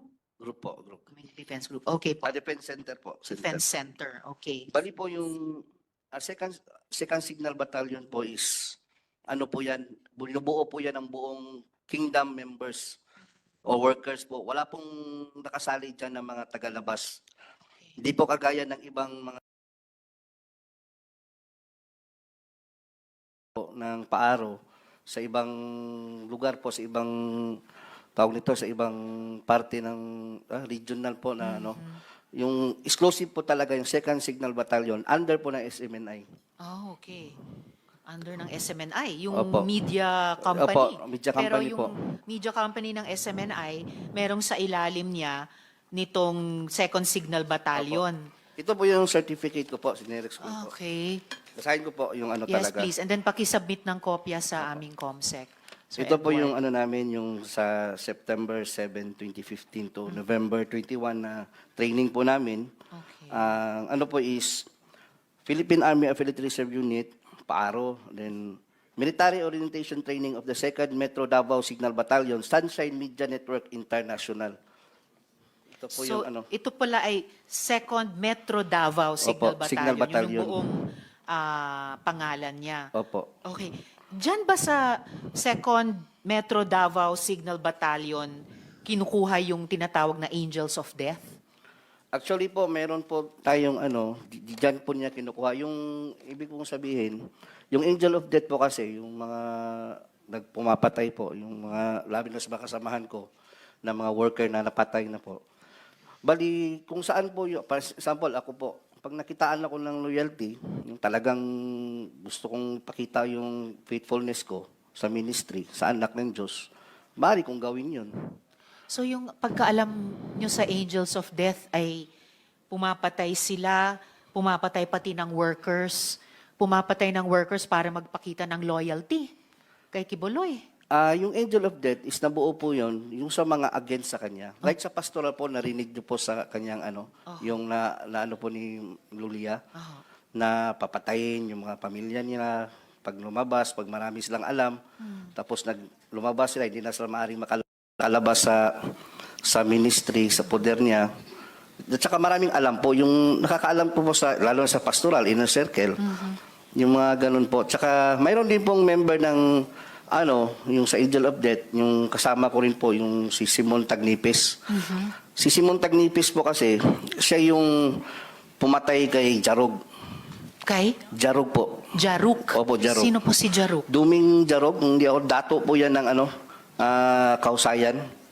Kahusayan? Sityo Kausayan ng... Sityo Kahusayan. Opo, yung sa ano atayan, sakop atayan ng Manuel Gianga sa Davao City. Sa Davao City, Sityo Kahusayan. Nakasama ko po yan, open secret na po yan sa security department sa amin na siya yung talagang tumira kay Jarog. Ang security department, ito rin po yung 2nd Metro Davao Signal Battalion. Opo, under po ng security department yan ng Kingdom. Kasi more or less 21 department yung nasa loob ng Kingdom. May logistics, ganyan, transportation. Opo, logistics kina Mr. Resita. At tiging kayo naman sa security department. Okay. Ganun po yung ano namin, set up po dyan sa loob. Okay. At nung nasa loob po kayo nitong 2nd Metro Davao Signal Battalion o yung security department, meron ba kayong nasaksihan na inabuso o meron ba kayong nasaksihan na sinaktan? Paano yung ginagawa sa kanila? At bakit sa mga balita, bakit usually sinasaktan yung mga miyembro? Maging ako po, hindi po ako exempted sa punishment. Kasi mari nilang sabihin sa akin na sa Bisaya ba, pabadlong yung matigas yung ulo. Tao rin naman po tayo nagkakamali. Lalo na yung sabihin, bawal mag-cellphone, bawal manood ng sine, bawal maglaro ng computer games. Because I was there, 15 years old pa po ako, since 1999. I started yung nag-solicit ako, nagtitinda ako ng puto, kakanin. Tsaka po, yung mga palo po na yung mga punishment po na sinasabi ni lalo na po sila ni Ate Gingging, yung ano yung naranasan yung fasting na uso po yan dati. 99 I was there in Tamayong. Kaya po totoo po yung sinabi niya na bawal po talaga silang kausapin. Bawal pong tulungan, bigyan ng pagkain kasi madadamay ka. Tsaka yung hindi naman po sila makakain talaga kasi yung mess hall separate. Nasa taas yung sila, yung mess hall nasa baba. Makikita sila kung kakain. Tama yung sinabi nila, in order for them na ma-survive yung physical nila, inom ka talaga pag naliligo ka. Yun ang testimony din ng mga nakaranas din ng fasting na nakausap namin after nun. Sa akin naman po, yung paluan po, 2013, massive po yun. Na pinasuot po kami ng SS, yung orange. Yung serpent seed po ang meaning. Alam mo yung sa preso? Serpent seed. Opo. Naka-orange kami nun. Tanggap naman po namin yung time na yun kasi akala namin yung siya yung anak ng Diyos, yung talagang tanggapin mo yung punishment mo. Alam niyo po yung parang ang turing sa amin na yung trapo, mas may karapatan pa yung trapo kaysa sa amin. Hindi kami, kahit bata, bawal kami kausapin, bawal kami magingay. Yung na isang beses nga, tumawa kami, pinapalo kami ulit. Tawa lang po kasi mabigat kaya yung mag-ano ka ng bato. From gising kami ng 4 a.m., preparation para devotional 5 a.m. Tuloy-tuloy na yan, work job, kain, tanghalian, kain lang, 1 oras lang yung pahinga. Hanggang alas 10 ng gabi yung ano namin, trabaho, puro Mas overtime. matagal pa sa pagkakaroling atiging na 14 hours. Kayo, 4 a.m. hanggang 10 p.m. Opo, hindi pa po kasali yung devotional. 18 hours, may devotional pa. Bago matulog po, yung mga 11 na po kami makatulog, 11 or 12, ganyan. Ay, wow. Okay, so 16 hours, pwedeng umabot ang isang araw. Opo. Okay, yung mga pagpatay nung 2nd Metro Davao Signal Battalion o yung security department, si Quiboloy ba ang nag-order ng pagpatay sa mga dating KOJC members? Opo, kasi yung kay Simon po kasi, nasabi nila sa amin yan. Yan, si Simon nakausap ko si Simon. Tagnipes. Opo, way back, ano yun? Hindi ko naalala yung mga taon na yun. Pero sabi niya na kasi may galit daw kasi si pastor doon sa yung Jaruk. Kasi yung lupa niya doon, ayaw ibenta. Jaruk. Opo. Si Jaruk at si Simon Tagnipes ay parehong tao or Hindi po, iba. magkaiba sila? Opo. So bakit kung galit si Quiboloy kay Jaruk, bakit papapatayin si Simon Tagnipes? Si Simon po kasi, nung matapos niyang patayin si Jarog, siya ang pumatay siya kay pumatay Jaruk. talaga. Matapos niyang barilin si Jarog, nagkasama ko siya sa QGC compound, doon sa Katitipan, na kung saan security din siya. Parang normal lang, parang walang nangyari. Hanggang sa lumabas siya, yung paglabas niya po, hindi pa siya nagkaroon ng threat kasi nanahimik lang siya nung time na yun. Pero di namin alam bakit few years, ilang taon na, bakit nag-live siya ng Facebook. Against na siya ngayon kay Quiboloy po. Nagdala na siyang Bible, yung against sa doktrina. Sabi ng ano niya, yung mga kanyang pamilya niya, pinuntahan siya doon, nilapitan upang pabalikin. Ngayon, ayaw na niya kasi sabi niya, ngipin sa ngipin, mata sa mata. Kumbaga, nakasala siya ng nakakuha siya ng buhay, nakautang siya ng buhay ng tao, kailangan din niya, parang natanggap na niya. Yung pagpatay niya kay Jaruk? Oo, tanggap na niya na may mangyayari din sa kanya. Kaya nga, talaga siya, sabi pa kasi magkakilala kami ni Simon sabi pa nga yung yung mga kaibigan niya, yung parinting niya talaga, yung kadugo niya. Kamag-anak. Kamag-anak niya, sabi nga niya na kung saan magdadala na siya ng Bible. Gano'n na po yung niya. Kasi parang nagsisisi po siya sa nangyari, nagawa sa kanya. Hanggang sa dumating po yung time na pinatay talaga siya. At si Quiboloy ba talaga ang nag-uutos na pumatay? Baka mga tao lang niya, di niya alam? Hindi Siya ba naman po talaga? namin, kung ako, hindi naman namin gagawin yun kung hindi inuutos mula sa taas. Sino ba kami? Magagalit lang kami sa isang worker, sa isang tao na against sa ministry, na lumabas, galit lang. Pero pag inutos na niya na gawin namin yan, gagawin po talaga namin yun. Okay. Kamusta naman yung pagtrato ni Quiboloy sa mga miyembro? Halimbawa, pag may sakit, pag may pangangailangan ang miyembro, kumusta ba? Pag may sakit po, yun lang po yung doon. Kasi kami, ordinary worker, dati yun, naranasan ko po nung nagkasakit ako ng pneumonia, basal pneumonia. Binibigyan lang po kami ng pamasahe, 100 piso. Tapos pa-check up sa SBMC, sa public hospital, SBMC. Tapos, Southern Philippines Medical Center. Hindi naman sa inaano natin, minamaliit yung SPMC. Maganda naman yung serbisyo doon. Pero sa ngalan na nag-solicit ka, nakapagbigay ka ng income, 10 to 15 million every, ano ba yung sinabi kanina? Every yung buong month. pinag-anuhan namin, yung araw-araw naka-income kami pag mayroong month of blessings, yung KOH na sinasabi, nakakontribute ka ng pera tapos nagkasakit ka, ipa-check up ka sa SPMC, tapos niyan, ano ka pa sa lingap. Yung programa po ni doon po sa Davao yung lingap. Pipila ka doon ng ilang oras. At saka hindi po sinasabi, pinatawag nito yung Madam Chair, yung hindi pinapakilala na kingdom kami. Galing kami kay Kibuloy kasi mapapahiya daw si pastor. Kasi mayaman daw. Yung reaksyon ng tagalingap, yung malaman nila, uy, Kibuloy, mayaman yan. Bakit kayo nanghihingi ng Yun na So, nga. ayuda. Ganun po yung Tama rin. So, kasi nakaka-generate kayo ng malalaking pera, Opo. pero hindi, kumbaga, katumbas yung medical care na medical care nakukuha nyo kapag kayo naman ang nagkasakit. Kung may ibang pangangailangan bukod sa health, ganun din ba yung nangyayari lang? Yung halimbawa po, yung katulugan nga namin, alam po nila General Torre po yun. Yung sila Colonel Maranta, nakapasok sila doon, yung tulugan ng mga babae doon. Parang dito, malaking na tapos parang mga sardinas dyan. Tabi-tabi, lahat. Walang maayos na tulugan. Kaya kabaliktaran po lahat nakikita natin sa TV, yung propaganda. Saka yung yung binibigay sa amin, supply, sabon. Ayan. Yun po, yung honorarium, swerte lang, mabigyan ka. 500 minsan, weekly, or 200. Depende sa tagal mo na sa loob. At sa kabila ng milyones na kinukwota sa inyo buwan-buwan. So pati yung mga higaan, ilang paligo lang kumpara sa kailangang higaan ni Ate Gingging nung may bare, tapos may pako. Ito, very bare din sa karanasan ninyo. Ngayon, Sir Edward, pagkatapos nung mag-share kayo ng testimonya nyo sa Senado, sa pamamagitan ng video noon, inamin mo na lumapit ka kay Crescente, Canada.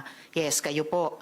So, maaari mo bang ikwento, Sir Edward, yung encounter na iyon? Opo, ganito po yan. Di ba po, yung last December, po tayo ni attorney, yung kami, yung about sa yung coming na hearing. Opo. Gaya po sinabi ni Yulia, kahit nila po ni Tiginging, lahat kami dito, loyal at committed po kami lahat. Naniniwala kami na anak siya ng Diyos, glorified body. Kahit na lumabas ka, dahil parang doon ka na lumaki, yung mundo mo doon na umikot. Doon na umikot yung mundo mo. Tapos pag niya na nalaman mo na para sa isip mo na siya na talaga yung daan at katotohanan kahit nasa labas ka, magkaroon ka ng takot, baka mamatay ka, tapos siya yung harapin mo. Kung ganun po yung nararamdaman namin. Kaya, nung time na yon, uso yung pinalabas na glorified na raw si pastor. Yung time na yun, hindi na siya nagpapakita gaano. So, lumapit ako ngayon kay Enting Canada po, Crescente, sa barangay hall. Kasi baka sakali ako na totoo nga si pastor, ko talaga, naka-decide talaga ako na lumapit. January 16 or 17, kung di ako nagkakamali. Nitong taon. Kumbaga, pagtatraidor po yung gagawin ko, yung ganon. Kasi isusuka ko yung mga contact na staff ninyo. Gagawin ko talaga yon kasi parang na-feel ko na totoo talaga to si pastor. Parang, Lord, patawad po kung nakakontak ako sa kanila, nila Arlene. Ganon po na-feel ko kasi I've been there for 20 years. Tapos yung faith mo, alam mo na lumaki ka sa isang relihiyosong pamilya, yung ganon po. Tapos, paglapit ko po nung time na yun, buti na lang, may sinabi si Inting, bago ko na ibigay, buti na lang, hindi ko na ibigay yung number. Hindi kasi siya nag-ask nung una. Unang ginawa niya, nag-usap kami, fellowship, ang ganda ng fellowship. Ito, ganyan talaga yung sa kingdom, buhay ni pastor, ganyan. Bigla lang kalagitnaan, naiba yung usapan namin. Ba't naman kasi kayo pumupunta dyan? Ba't naman kasi kayo nag-testimony dyan? Hindi mo alam. Baka may riding in tandem na paglabas mo. Ganon. Riding in tandem. Yung bang sabi niya sa akin, baka may riding in tandem. Ano pang sinabi niya sa iyo? Tapos silang bayon daw, yung silang bayon po, yung military po na namin, yung naka-DS po kay Kibuloy, sabi niya, silang bayon, bago lang may pinatay. Anong pangalan nun? Lambayon po apelido. Parang Dino ata yung pagkakaalam ko. Nilo Lambayon. Dino Lambayon. So nung sinabi ni Mr. Canada yan, Enteng Canada, na isang riding in tandem lang yan, Tama ba na tinanong niya sino yung kausap mo sa mga staff ko? At nung binanggit niya yung riding in tandem, kaugnay ng mga staff ko, ano yung pagkaintindi mo sa tanong na yon at sa sinabing iyon? Ang pagkakaintindi ko po, na maaari kaming ipapatay kung papatuloy namin itong ginagawa namin. Kasi pagbanggit niya na Silang Bayon, doon po ako na medyo na... Kasi Silang Bayon po kasi, kasama ko yan sa Julo, na nangharas doon sa yung mga native doon, yung mga nakatira sa Julo. Ang mga lumad? Lumad po. Pumunta nga, yung ebidensya, marami tayong ebidensya. Yung si LJ Lindaan, yung sa JMA, pumunta doon. Yung si dating chief ng Tibungko at Tugbok, si Alcala ba yun na pumunta din sa amin, interview. Ako yung kaharap. Yun po yung mga kasi Silang Bayon po kasi, nag-alias pa nga siya noon, alias Rico, tapos naka-wig siya. Alias Rico? Oo, ginamit niya doon sa Julo. And kanina nung Sir Edward, nung binabanggit nyo si Montagnipes at Jaruk, may binanggit din kayong usapin ng lupa. Ito rin ba ay kaugnay ng mga hinaras na mga lumad? Or Opo, kasali na yan sa Julo, buong ng Ramayo. Jolong? Julo, Sitio Julo. Sitio Jolo. Opo. Okay. So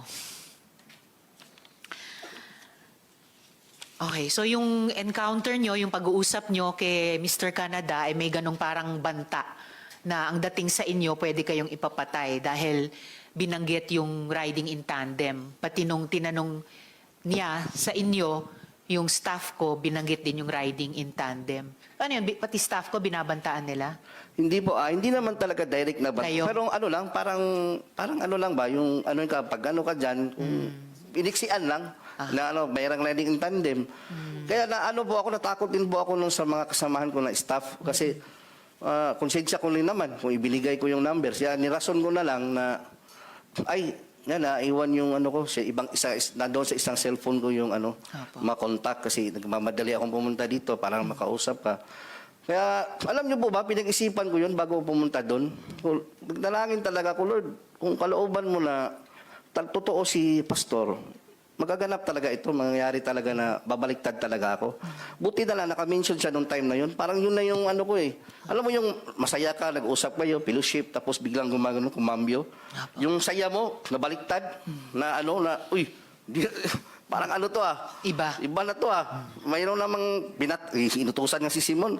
Kaya lahat ng napatay po nila, na mga kasamahan ko, sila Simon Tagnipes, sila Nanay Elsa Bolivar, si Raymond Pasyol, naalala ko po doon sa yung na-recall ko ba sa isip ko, bida to yung kawawa yung mga kasamahan ko. Si Elsa Bolivar na binanggit din ni Ate Gingging kanina, yung senior citizen. Opo.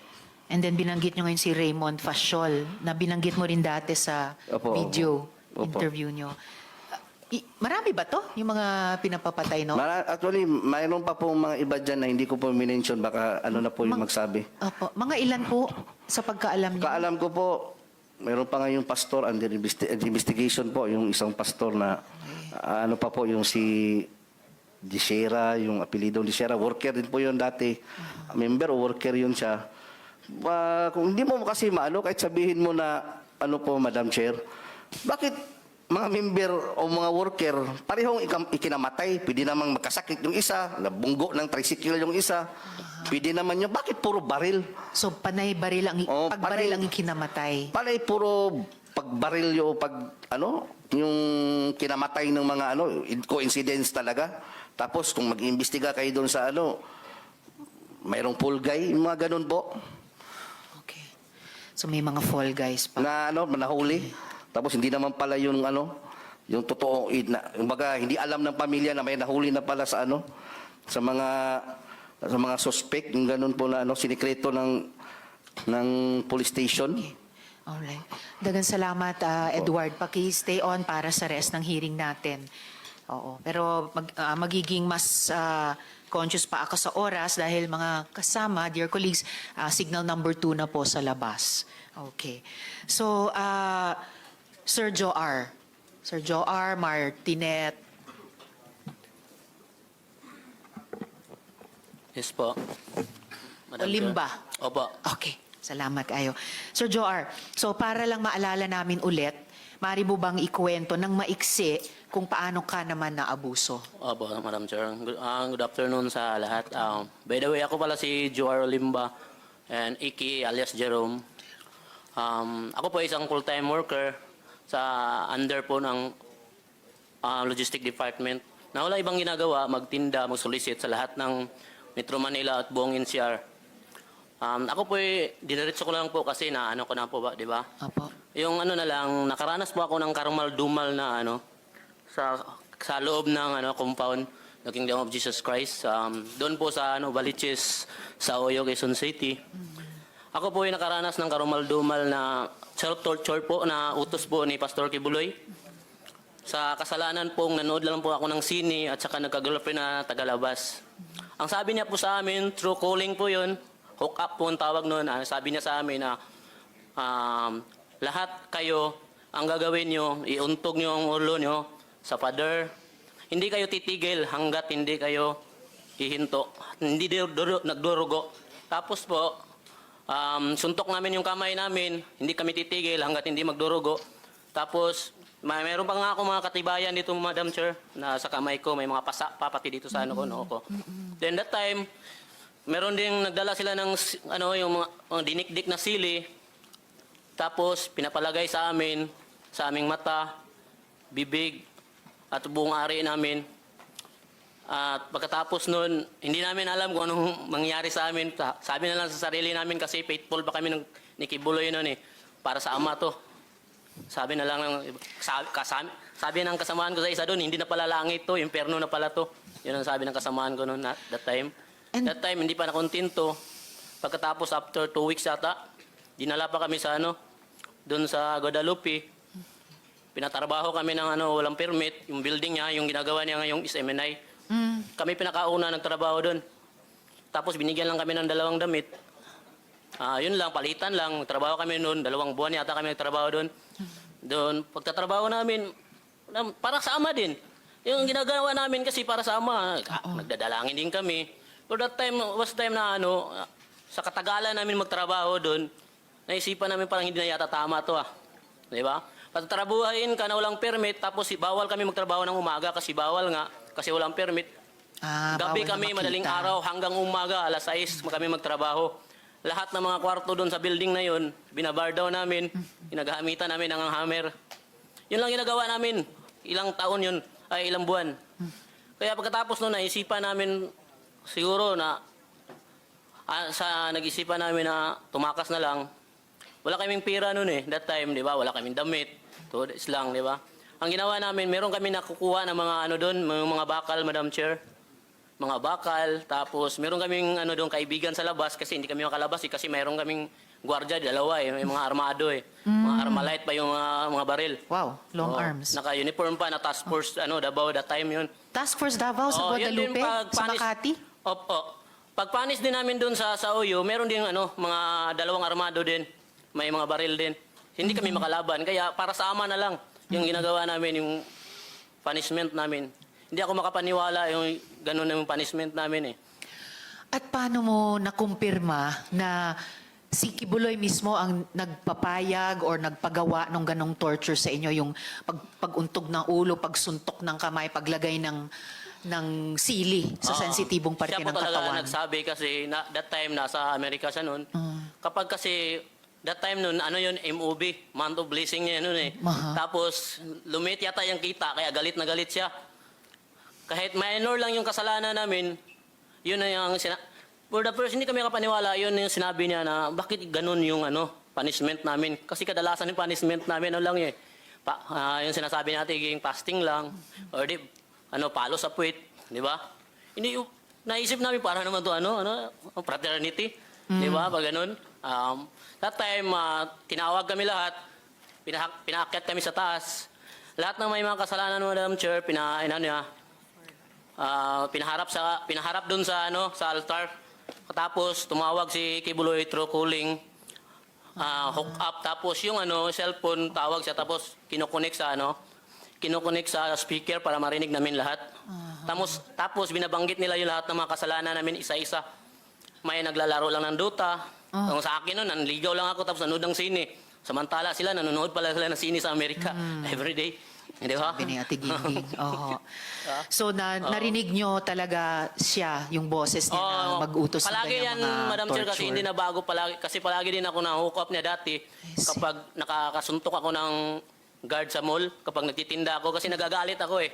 Nagagalit ako sa mall kapag nahuhuli ako tapos sasabihin ng guard, kibuloy yan. Siyempre, magpakamatayan kami para sa kanya, di ba? Ihanda namin, buwis namin ng buhay para sa kanya. Ayaw namin, kasi yun ang utos namin, hindi dapat si Kibuloy. Hindi siya masali sa anong ginagawa namin na paghahanap ng pera. Di ba? At tama ba, Sir Joar, yung balita namin na pagkatapos lumabas yung video testimony mo nung sa nakaraang hearing, ay kinasing yung maliit mong karinderya? Opo, meron kasi. Tinanong ko po yung may-ari ng... Hindi to kasi pagkatapos, hindi na ako umuwi doon kasi natakot na ako eh. Tinawagan ko yun yung may-ari ng inaupahan ko doon sa karinderya ko. Sabi sa akin, huwag ka muna umuwi dito kasi mayroong mga tao dito nagpipicture. Tapos naghahanap saan daw ako. Kaya hindi na ako umuwi. So, yun lang, hinanap ka ako by name? Oo, yun lang. Okay. Pero hindi ko naman sabi kung sila yun. Okay. Okay, salamat kayo. Salamat, po, Sir Joar. At ngayon gusto ko rin matanong si Ms. Jocelyn Mondehar. Ms. Jocelyn, tama ba na yung anak mong minor ay dating miyembro ng KOJC? Yes po, Madam Chair. At yung anak niyo po, siya din po ba ay pinalimos ng KOJC? Okay. So, bakit mo siya kinuha sa KOJC, yung anak mo? Gusto ko po sana umpisahan yung ano ko. Yes, sige po. Briefly kung maaari. Sige po. Mapagpalang araw sa ating lahat po, no? Gusto ko lang itong i-share, hindi dahil galit ako. Kasi napakabuti ng Diyos sa akin. Ngayon, simula nung nag-withdraw ako ng loyalty, nagpaalam ako sa office ni Mr. Kibuloy dito sa May Angono, KLC. Last year, nagpaalam ako na mag-withdraw ako. Kasi ayoko na magsimba pa dyan or maniwala, magiging patuloy na maging sympathizer kung nagdududa na ako sa kanya. So, nirespeto ko pa rin yung ministry niya. Nagpaalam ako. Tapos yung, dati po akong full-time din, 1993. Katulad din ng iba, ginawa din kami taga-produce ng pera through sa paglilimo sa iba't ibang paraan. Ako, umaakyat ako ng bus, o gamit yung mga iba-ibang association, lahat-lahat na lang ginawa namin. 21 November 25, lumabas ako kasi nagkaroon ako ng ulcer. Kasi 1999, naranasan ko din yung parosan dry fasting. From Cagayan, pinapunta ko ng Davao for dry fasting, 7 days, nang hindi ko din alam kung bakit. Wala nang nagsabi. Until now, ano ko pa yun? Yun ang ano ko ngayon. Kasi nagkaroon ako ng ulcer nga hanggang ngayon, ano ko pa rin yan. Yun pa rin ang sakit ko. Tapos, year 2021, April, naimbitahan yung anak ko na 13 years old. Actually, 3 sila. O yung kasama doon yung anak kong 13 years old sa Angono KLC para daw sa preparation for youth camp practice. Tapos, pinayagan ko lang kasi mas gusto ko kasi bilang isang ina, gusto mo mga anak mo mapalapit sa Diyos para hindi mapariwara. So, pinayagan ko. Nagulat ako, dumating yung gabi, yung 2 anak ko na lang ang nakauwi. Yung panganay ko tsaka yung sumunod ko sa bunso. Yung 13 years old ko, hindi nakauwi, hating gabi na. So wala akong alam. Inano ko yung ministro nila assign kung nasaan. Tinanong ko through chat. Hindi rin niya alam. Tapos nalaman ko na lang sa may kapitbahay ko na member din nila na dinala pala yung anak kong 13 years old sa tinatawag nilang glass house. Itong glass house na to, ito yung dinadalhan nila ng mga young people na nare-recruit nila for training sa logistics, yung pagtitinda. Doon nila dinadala sa glass house. Exclusive yun sa mga young people. Doon nila dinadala. Tapos hindi ko kaagad na, wala akong means of communication sa anak ko. Kasi wala naman siyang cellphone. Tapos, after 3 days, sa pangungulit ko doon sa ministro nila, nakausapin ko yung anak ko. Nakausap ko siya sa cellphone through sa youth leader na na-assign si Rima Fauni, yan. Tapos yun nakausap ko siya, bigla akong nagulat dahil nag-iba yung salita niya. For a 13 years old, nagulat ako. Mama, hindi na ako mag-aral. Kasi babalik na ang Panginoon. Tapos si Pastor Quiboloy mag-glorified na. So nagulat ako kasi bagong member lang yung 13 years old ko at that time. Ano siya masipag yun mag-aral. Talagang sobrang sipag niya mag-aral. Nagulat ako, ganun na ang salita niya. Tawag dito, sabi ko, anak, ganito yan kasi dati akong worker dyan, so alam ko. Kahit pa mag-glorified si Pastor Quiboloy or bumalik ang Panginoon, magpatuloy ang mundo, hindi totoong matunaw ang mundo. Kailangan mong mag-aral kasi yun ang tama dahil minor ka. Tapos hanggang sa hindi ito na yun. Ito na yung ito na yung gusto ko. Magtinda na lang habang buhay para sa anak, para kay Pastor Quiboloy, kay gusto daw niya makarating sa 7th heaven. So ibig sabihin, sabi ko, nak, mayroon nagsabi sa iyo kasi hindi mo alam yan Bakit mo masabi? 13 years old ka lang, new convert ka lang. So meron nagsabi sa iyo niyan. Ayaw niyang aminin. Tapos sabi niya, Mama, lagi kong ini-insist sa kanya, Madam Chair, na anak, mag-aral ka, sige, kung gusto mo dyan, maglingkod ka dyan, maging alay ka ng buhay mo kay Pastor, through Pastor Quiboloy, mag-aral ka talaga. Ang sabi niya, Mama, pinaka-worst na, sinabi ng isang anak sa isang ina, Mama, hindi naman talaga kayo ang tunay na may-ari ng buhay namin. Ginamit lang kayong instrumento ng Diyos para mailuwal kami. Pero ang nagmamay-ari sa amin si Pastor Quiboloy, ang anak ng Diyos. Sobrang, sabi ko, sabihin mo, kasi pupuntahan ko yung sino nagsabi sa'yo, ayaw niya talagang sabihin. Tapos,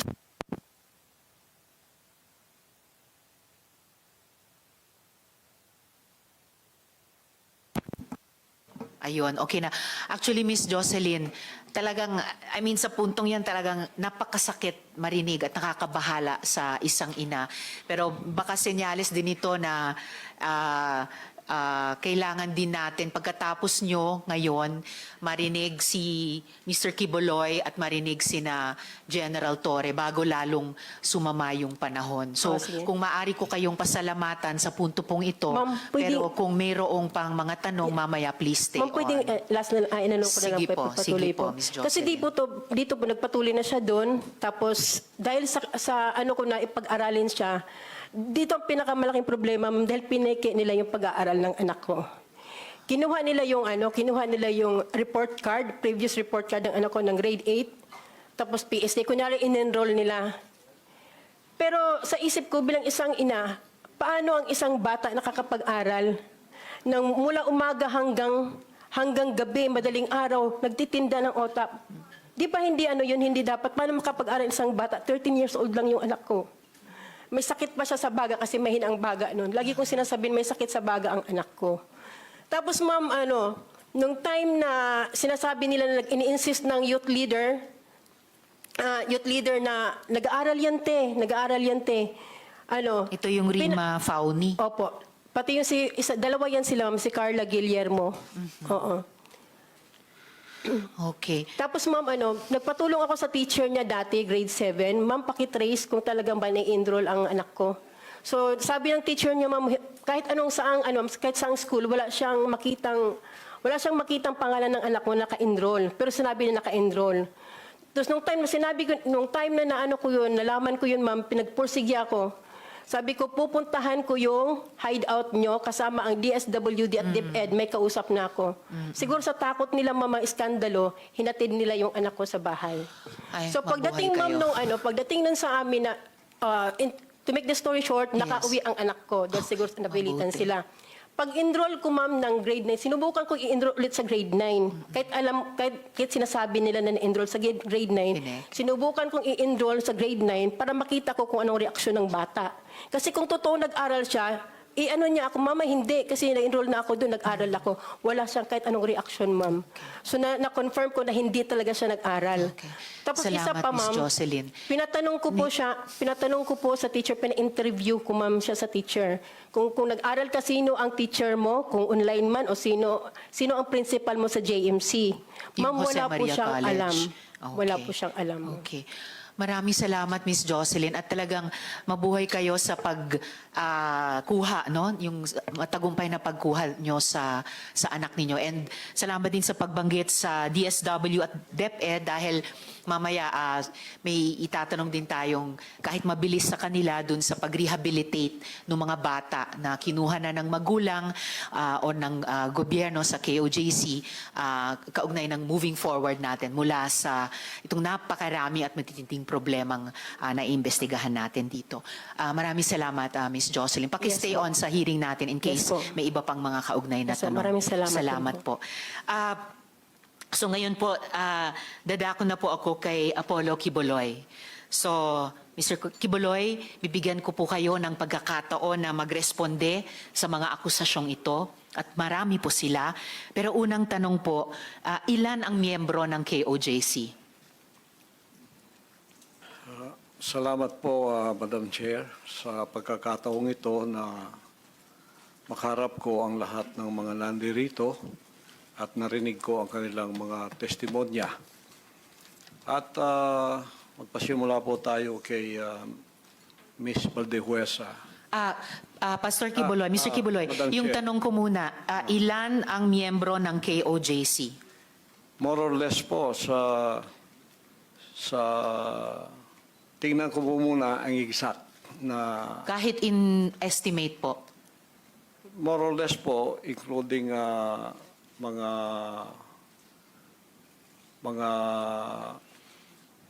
partners, yung ibig sabihin ng partners, yung hindi pa membro, pero covenant partner na sila, mga more or less 7 million. So kasama, so miyembro plus covenant partners, mga 7 million sa inyong pagkabilang. Okay, sa mga follow-up question ko po, dun sa mga testimonya na ng mga victim survivors, sinexually abuse nyo ba ang mga babae at mga menor de edad? At ginamit nyo ba ang relihiyon para i-sexually abuse Wala sila? pong katotohanan yung kanilang mga sinabi. Kung meron po silang mga charges na criminal laban sa akin, malaya po silang mag-file ng kaso at doon ko haharapin at sasagutin sa tamang forum sa korte ng ating lupa tulad ng kinakaharap namin ngayon. And actually, on that matter and for the record, may at least isa sa victim survivors na dati nang naghain ng kaso sa inyo dun sa Davao, kaya lang dinismiss. Kaya inappeal nila sa Department of Justice.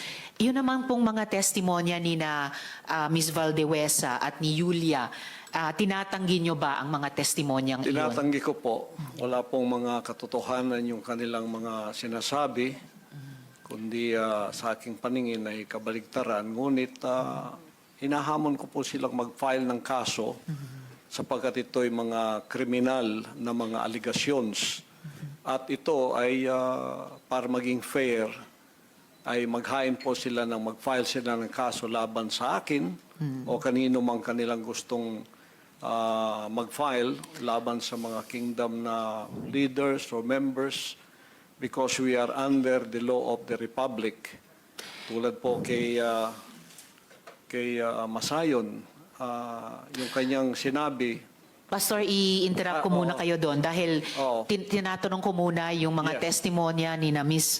Valdehuesa at ni Julia. Sorry po. Pinalimos niyo po ba yung mga bata para i-sustain ang operasyon ng KOJC at para tustusan ang inyong lifestyle? Wala po kaming mga palisiya na magpalimos ang bata.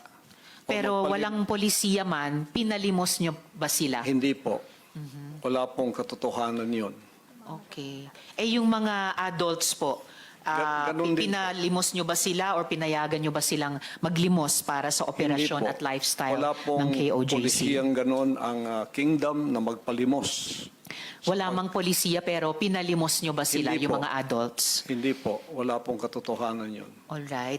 Pinayagan nyo ba yung pang-aabuso at pag-torture sa mga miyembro nyo? Halimbawa yung parusang dry fast? Hindi rin po polisiya ng kingdom ang batas ng pagparusa ng tao ay ipapasting para mamatay. Napansin ko po, lagi kayong nagre-refer sa polisiya, pero ang tinatanong ko po ay yung practice. So, pinaabuso nyo ba, pinatotorture nyo ba yung mga miyembro nyo? Pinapa-dry fast nyo ba sila? Sa freedom of religion po natin, meron tayong separation of church and state. At tulad ng sinabi ko, yung fasting ay voluntary kung tatanggapin mo. Hindi po ipinipilit. Alright. Kayo ba yung nakaisip nung modus na piliting magpakasal yung mga miyembro nyo na hindi naman magkarelasyon para manatili sila sa ibang bansa? Sino pong nakaisip nun, nung modus na yon? Because this is under the investigation already, I invoke my right to remain silent on this issue. Alright. Quickly lang po kay Ate Gingging, yung dry fast po ba, voluntary ba ito? No, for sure. No. Alright. Salamat It po. was an instruction. Instruction.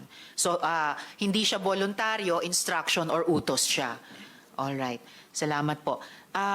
Mr. Quiboloy, boses nyo ba yung nasa audio file kanina, yung binabantaan mo yung si Stephanie o si Pane? Kailangan po i-authenticate kasi ngayon malakas ang AI. So pero boses nyo ba yon, yung nagbabanta kay Pane o kay Stephanie? It appears na parang boses ko. Pero hindi ko po ma-authenticate kasi ngayong panahon na to malakas ang AI. At sino po si Stephanie Ibarra? Sino po si Pane? Isa po sa mga manggagawa. Manggagawa. Ano po yung relationship o relasyon nyo kay Pane o Stephanie Ibarra? Isa pong manggagawa. Isang manggagawa. Pero hindi ba totoo na kinupkup nyo siya, kinuha nyo sa inyong pag-aalaga nung siya ay 2 years old pa lamang? With this issue po kay Pane, I invoke my right din to remain silent. All right. So, pero sa pagkaalam po namin, inalagaan nyo siya nung bata pa lamang siya. So, parang naging tatay kayo ni Stephanie o Pane Ibarra. Tama po ba? I invoke my right to remain silent po sa issue na yan. Okay.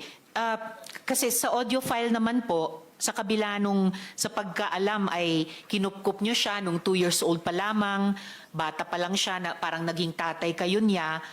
Pero sa audio file, bakit parang asawa? Asawa nyo kung ituring itong si Stephanie o Pane? I invoke my right to remain silent on that issue rin po.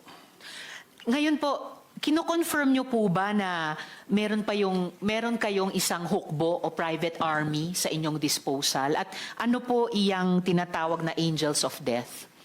Yan po ay kasinungalingan at kung yan ay akusasyon, inihiling ko ang accuser na mag-file siya ng kaso laban sa akin. Okay. So, sinasabi nyo kasinungalingan yung isang hukbo na nasa inyong disposal. Opo. Pero ano naman po yung angels of death? Hindi ko po, imbento po nila yan eh. Imbento lamang. Ano ang, kanina po kasi sinabi po ni Sir Edward na yung, ano ba ito? Yung, saan na ba yung notes ko? Teka ha. Okay, Edward. Yung 2nd Metro Davao Signal Battalion ay may kaugnayan sa Task Force Davao. So, ano ang ugnayan kung mayroon ng Angels of Death dun sa DDS o Duterte Death Squad naman? Wala po akong personal knowledge niyan, so I invoke my right to remain silent on that issue also. All right. Tapos, pwede nyo bang ibahagi sa amin, mula sa perspektiba nyo, yung detalye ng law enforcement kung papaano nakuha nila ang kustodiya sa inyo? Pakiulit po. Mula sa inyong pananaw at karanasan, paano pong nakustodiya kayo sa kamay ng gobyerno, ng ating law enforcement agencies? With that issue po, I also invoke my right to remain silent. All right.